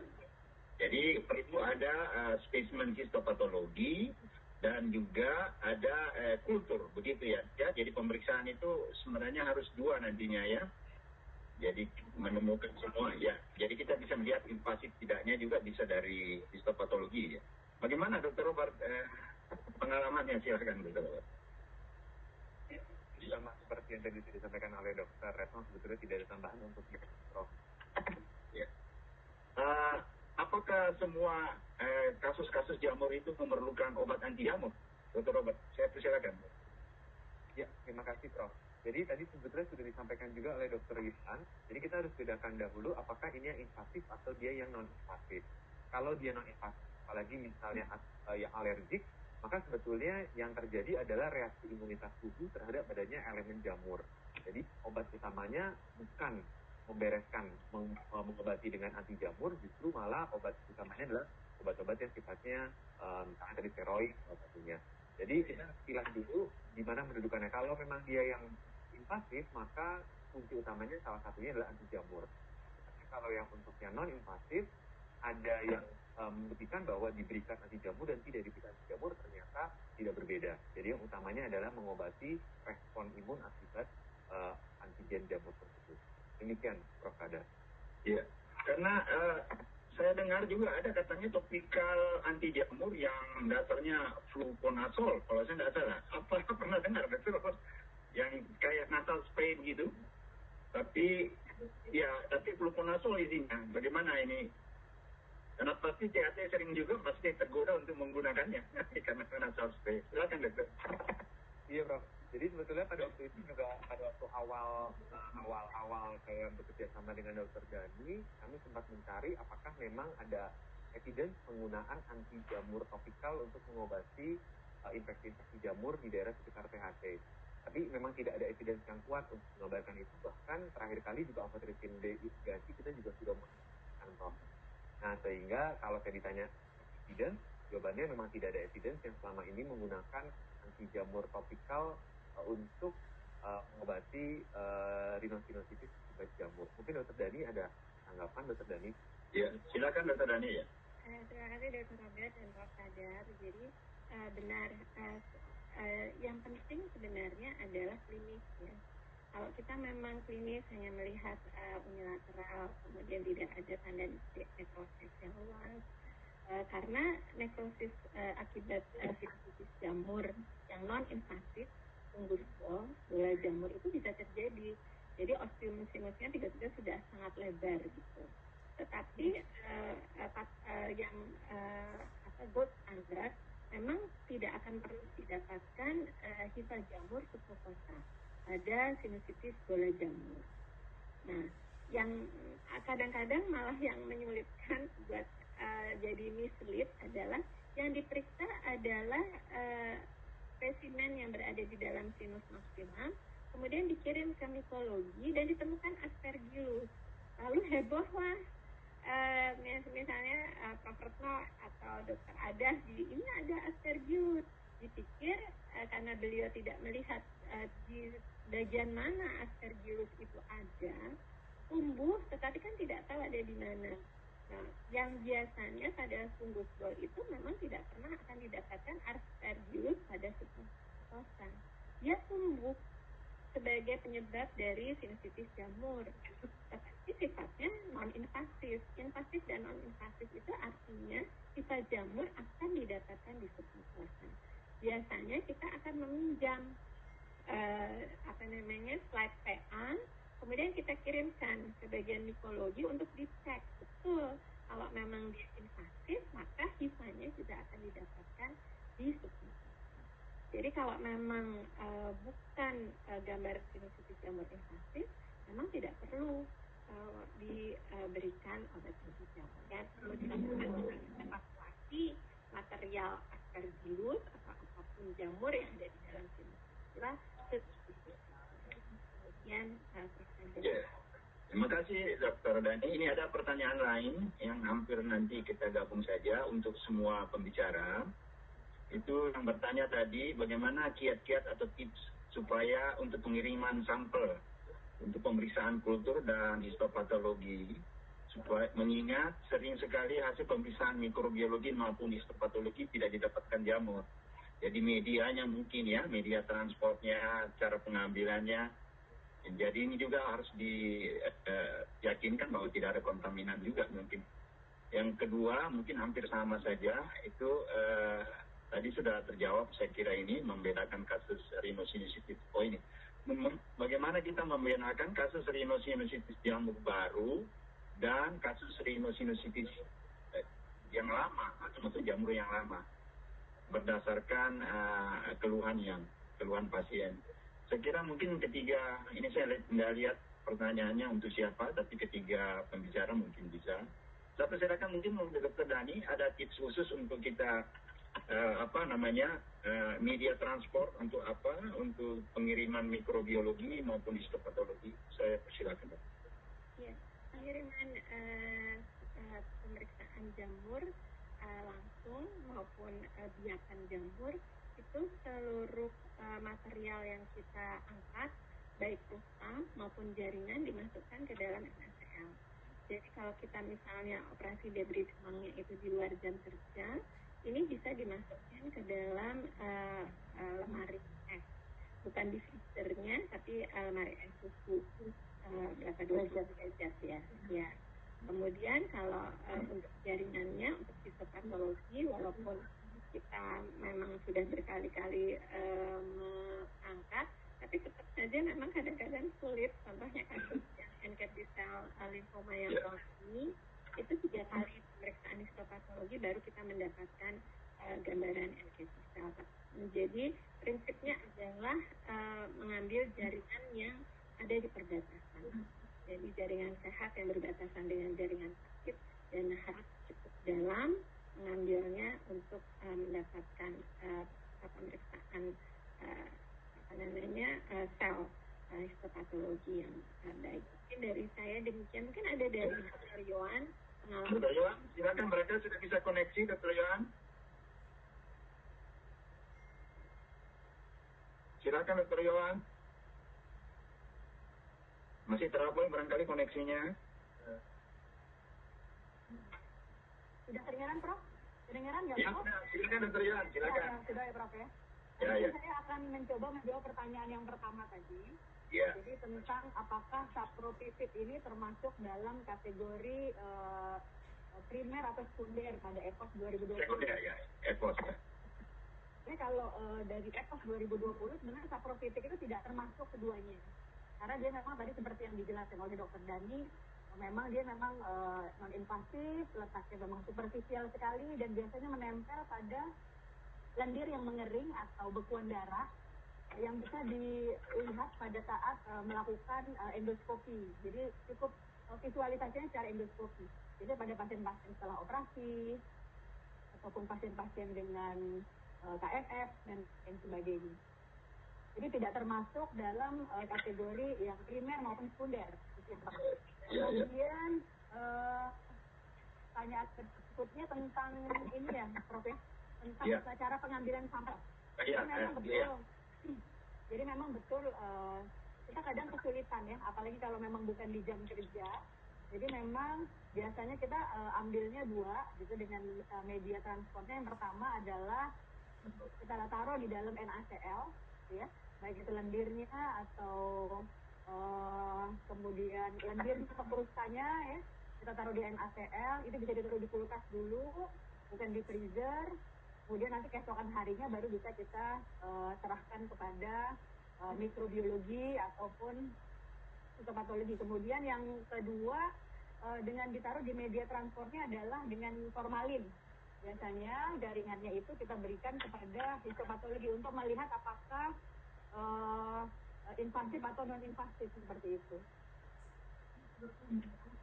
Apakah ada perlu ditulis untuk ekspertisnya itu bahwa yang kita mau lihat adalah jamurnya untuk histopatologi khususnya, karena nanti jawabannya histopatologi justru tidak ditemukan sel-sel keganasan atau plastik atau segala macam. Ya, jadi barangkali mesti ada penekanan untuk histopatologi. Kalau kultur mikrobiologi kan mereka udah tahu itu bahwa pasti. Tapi kalau yang histopatologi, ya patologi anatomi biasanya salah pengertian. Ya, justru sel-sel yang dia tidak terlalu aware terhadap jamurnya. Mungkin barangkali itu Dr. Yohan ya, mesti ada penekanan juga untuk itu. Ya, terima kasih Dr. Yohan. Ya, terima kasih Dr. Yohan.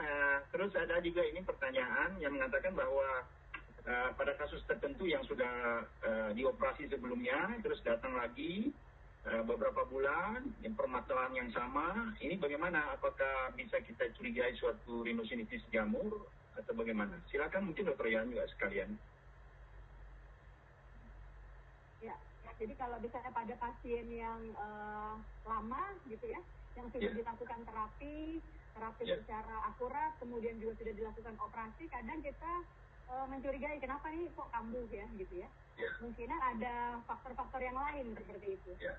Jadi memang terkadang untuk yang keterlibatan jamur ini sangat sulit untuk didiagnosis awal, padahal sebenarnya harusnya memang dari awal kita sudah bisa mendiagnosis secara tepat dan baik. Itu. Makasih Dr. Yohan. Berikutnya untuk Dr. Retno dan Dr. Robert, ini ada 2 pertanyaan mengenai pemberian antifungal sistemik terlebih dahulu sebelum gebra demam.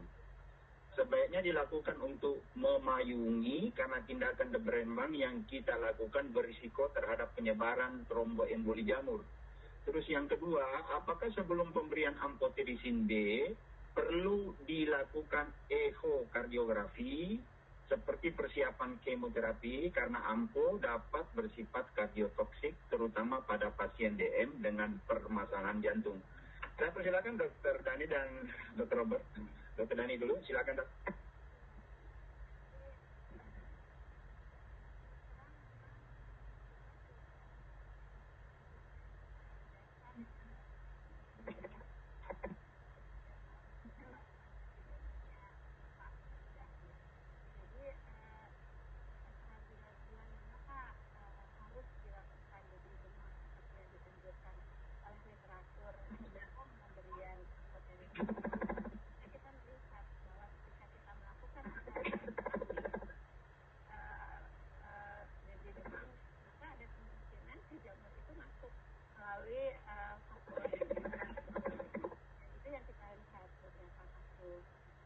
Jadi saya dengan Dr. Robert ini sekarang lagi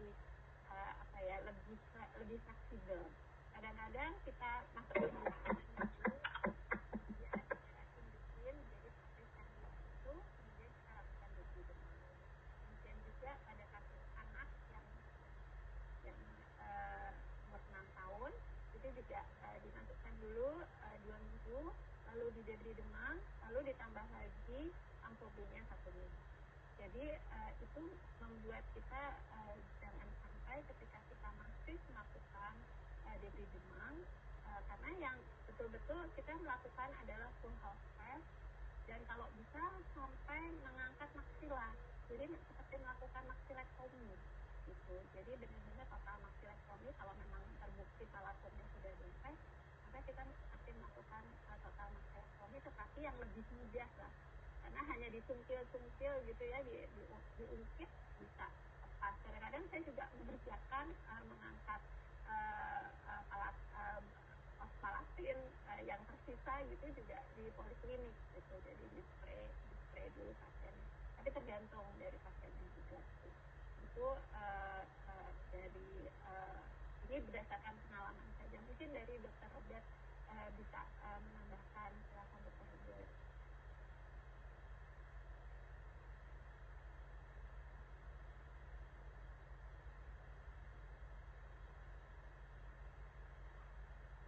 Sadar tidak terdengar lagi, suaranya agak tidak terdengar, tapi saya coba menjawab. Terdengar suara? Iya, Prof. Ya, silakan. Pak Radar. Ya. Betul, kami bersama-sama mencari, jadi agak berbeda dengan cancer ya. Kalau kasus cancer itu kan ada NCCN yang kita bisa lihat terapinya misalnya kita mulai dulu, kemudian operasi dulu, terus baru kemo berikutnya, atau ada yang kita operasi dulu. Nah, untuk jamur ini memang belum ada panduan yang pasti. Nah, kalau lihat dari luar negeri juga sebetulnya kan seperti tadi, kasus mukor itu hanya terangnya 33 pasien saja. Jadi ya memang tidak banyak yang bisa kita pelajari, tapi belajar dari pengalaman kita kerjakan selama ini, kita memulai dulu dengan pemberian anti jamur invasif. Walaupun sesegera mungkin pasien sebetulnya kalau bisa secara umum keadaan umum cukup baik, kita bisa operasi lebih dulu, karena tadi seperti disampaikan, kalau daerah jamur itu daerah nekrotik yang aliran darahnya tidak baik vaskularitas. Jadi kalau kita tidak buka, maka yang terjadi sebetulnya aliran antifungalnya juga tidak baik ke tempat lokasi infeksinya. Sehingga kita bisa berikan dipersiapkan operasi, perbaikan keadaan umum. Kalau sudah optimal keadaan baik, kita bisa mulai merencanakan untuk tindakan operatif. Nah, memang untuk menjawab, kalau kita kasusnya sudah banyak, kita bisa lakukan buah RCT gitu ya, membandingkan kalau dibandingkan kita berikan dari awal operasi langsung atau kita lakukan yang tadi mana lebih baik. Nah, itu mungkin jawaban yang paling baik untuk bisa menjawab pertanyaan itu. Kedua, mengenai amphotericin B dan kardiotoksik. Jadi memang amphotericin B itu memiliki efek kardiotoksisitas, salah satunya. Salah lainnya adalah nefrotoksisitas, dan data lokal di kita menunjukkan hepatotoksik yang tidak dilaporkan di luar negeri. Tapi beberapa laporan kita, saya diskusi juga dengan Prof. Retno dari parasitologi, memang banyak kasus hepatotoksik pada pemberian amphotericin B di Indonesia. Saya bicara kardiotoksisitas. Jadi kardiotoksisitas akibat amphotericin B itu diakibatkan aritmia. Jadi memang sering mengakibatkan prostat terbuang, yang faktor risikonya sebetulnya selain dengan pemberian amphotericin B adalah gangguan elektrolit. Dalam hal ini adalah hipokalemia dan hipomagnesemia. Nah, karena ini efeknya efek di gangguan irama, maka sebetulnya ekokardiografi tidak perlu secara rutin kita berikan pada pasien yang mau mendapat amphotericin B. Tapi yang lebih penting adalah memantau EKG pasien.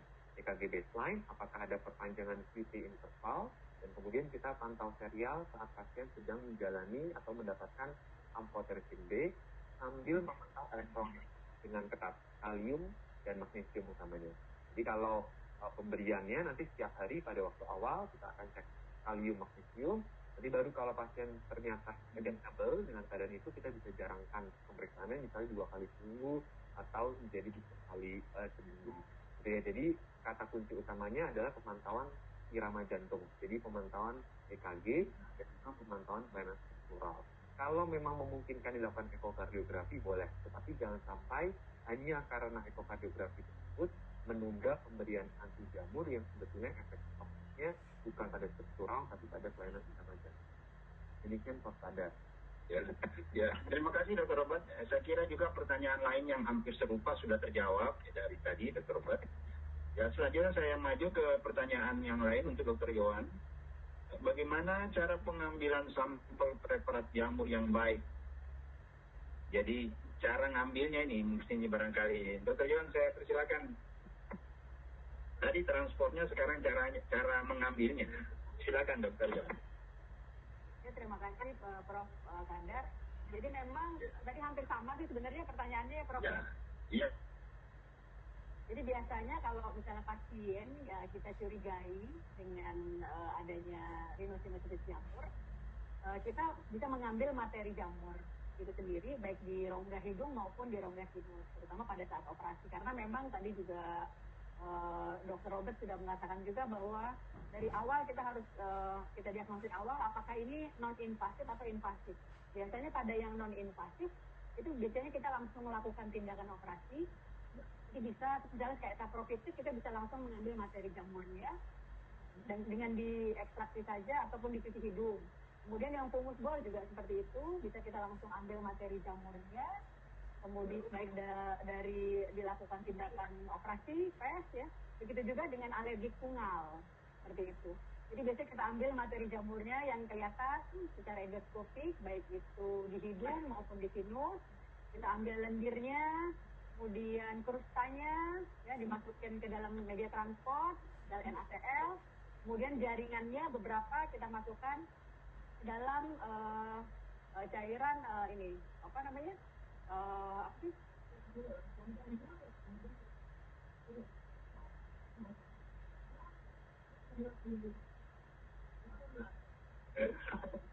Suaranya nggak dengar. Nggak terdengar suaranya, Dok. Ya, kemudian dengar, Prof? Ya dengar kan? Sering mati suaranya. Sering jauh. Tidak jauh. Jadi seperti itu. Jadi kita bisa ambil jaringannya. Selain jaringannya itu untuk kita menilai apakah nanti ini invasif atau non-invasif, histopatologi juga bisa. Ya.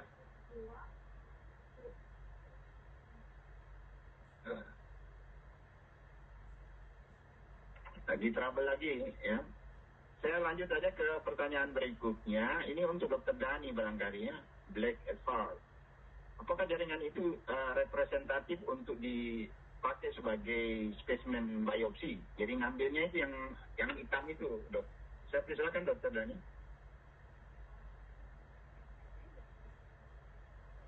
Iya, betul. Jamur biarkan, Dok ya. Biarkan gitu. Ya. Ya. Ya. Makasih Dr. Dhani. Untuk Dr. Robert, pemeriksaan serum galaktomanan yang dipakai sebagai penanda jamur invasif. Bagaimana ini, Dok? Terutama untuk aspergillosis. Silakan Dr. Robert. Ya, terima kasih Prof. Hadar. Jadi tadi sudah disampaikan sedikit bahwa kalau memang kita curiga aspergillosis, galaktomanan akan positif. Tetapi hati-hati kalau galaktomanan positif, ada dua kemungkinan. Satu, apakah memang ini benar true aspergillosis saja, atau yang kedua, aspergillosis bercampur dengan mukor. Karena kalau kita tidak melakukan pemeriksaan dari histopatologi ataupun mikologi dengan baik, kita hanya bertemu dengan galaktomanan positif lalu kita obati dengan polikonazol, maka kita akan gagal kalau ternyata penyebab patogennya bukan aspergillus saja, tapi ada campuran dengan mukormikosis. Jadi hati-hati menggunakan marker galaktomanan saja kalau kita tidak mendasarkan diagnosis kita pada pemeriksaan mikologi. Kemudian yang kedua, tentang pemantauan, sampai saat ini belum ada yang menggunakan galaktomanan, serial titer galaktomanan untuk memantau keberhasilan terapi untuk fungal rhinosinusitis. Jadi kalau untuk yang pulmonary atau invasif yang lain, ada beberapa yang melakukan titer galaktomanan sebagai penanda keberhasilan terapi. Tapi kalau untuk rhinosinusitis, kata kuncinya tetap melihat klinis dan imaging. Jadi Royal lah meminta imaging serial untuk melihat apakah memang kita sudah mendapatkan batas yang sangat bersih untuk kita kemungkinan infeksi jamur, sehingga kita bisa justified untuk menghentikan pemberian anti jamur sistemik. Demikian Pak. Ya, makasih Dr. Robert. Berikutnya Dr. Dhani ada dua pertanyaan yang related, itu mengenai kapan kita mulai rekonstruksi septum pasca derai demam.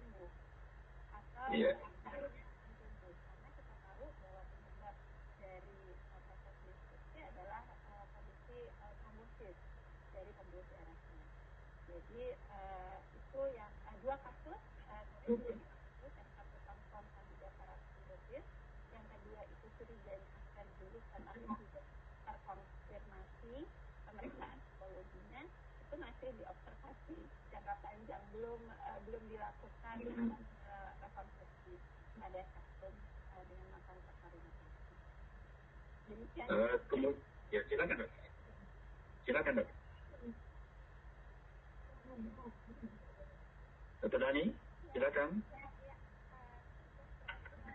Oh ya, ini ada tambahan pertanyaan mengatakan lokasi sinus mana yang paling sering terkena pada kasus-kasus kronik invasif.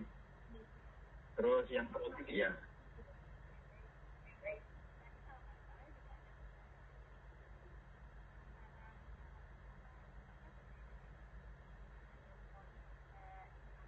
Pasti, ya, betul.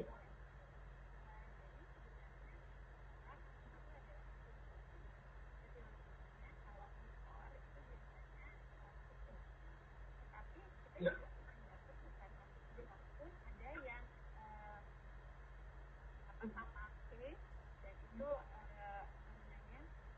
terjadi destruksi yang luas sampai kemudian Ya. perjalanan klinis lah. Jadi ketika pasien ada kondisinya itu lebih slow growing, kemudian penyebabnya bukan mukor, itu biasanya memang golongannya belum masuk. Ini berdasarkan jumlah kasus yang sedikit yang series yang kita miliki. Mungkin kalau Robert mungkin ada dari menjelaskan mana sih akut kuningan dan mana yang Ya, silakan Dr. Robert ya.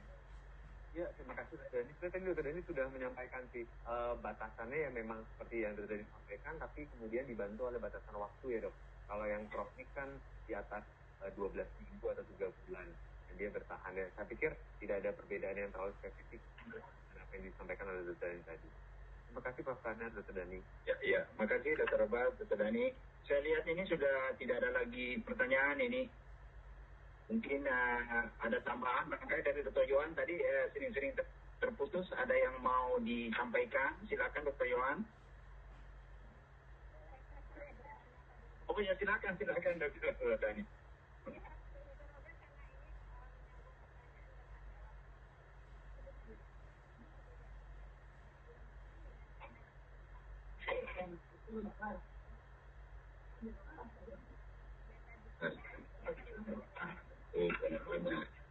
SIAL.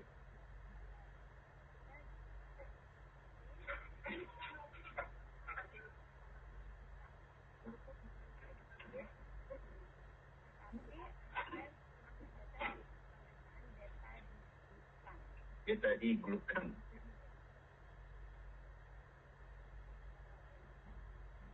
Silakan Dr. Robert.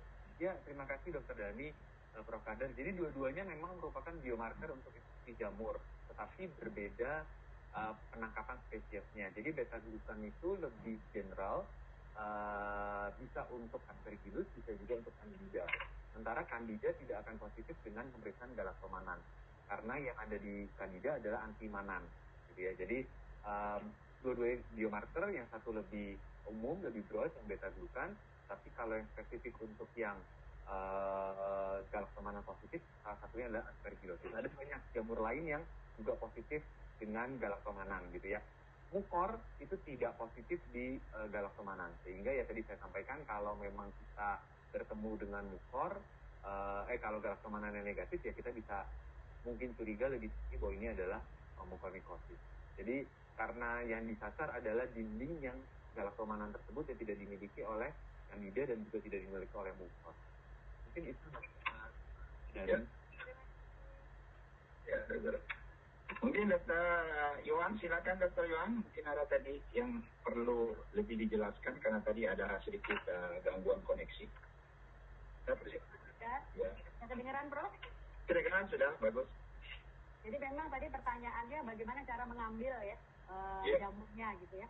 Jadi bisa secara langsung dan kultur kita berikan ke mikrobiologi dengan mengambil lendirnya, kutak yang mengering ataupun jaringannya.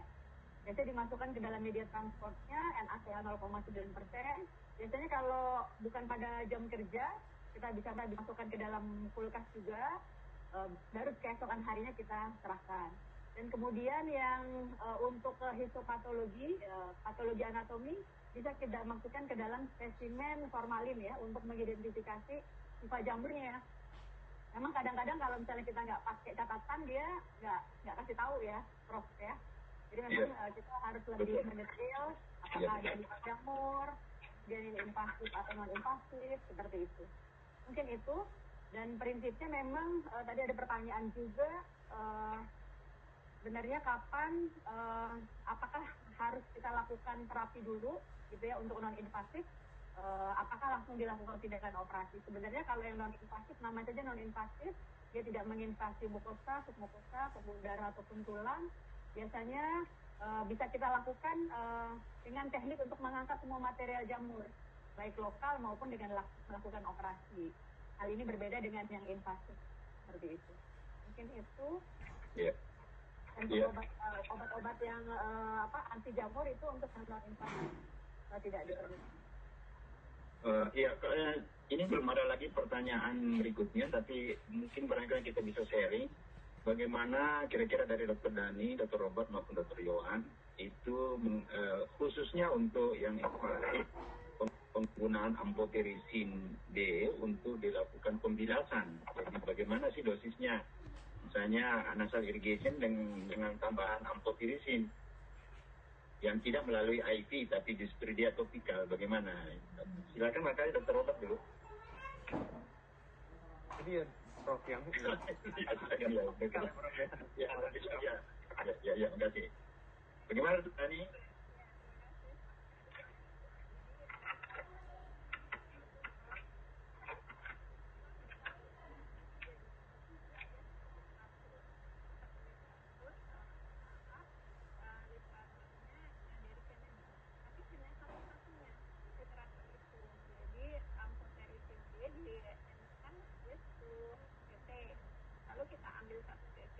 dilarutkan dengan 50 cc dextrose 5%. Tapi habis itu kita melihat kok sama aja ya diiritasi dengan amfot B atau tidak gitu. Jadi dan tidak ada lagi literatur pendukung. Jadi akhirnya kita memang sudah tidak menggunakan lagi karena memang tidak ada evidence. Lalu yang saya tidak cari adalah pada saat kita jadi demam, kadang-kadang kok lukanya nggak sembuh-sembuh gitu.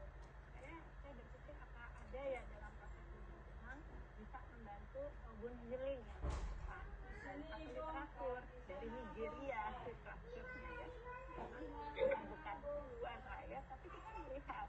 Nah ini mungkin kita bisa lakukan kalau kita punya kasus banyak dari Sabang sampai Merauke, Prof. Soal ini. Ya. Insya Allah bisa nih. Ya. Ya. Ya.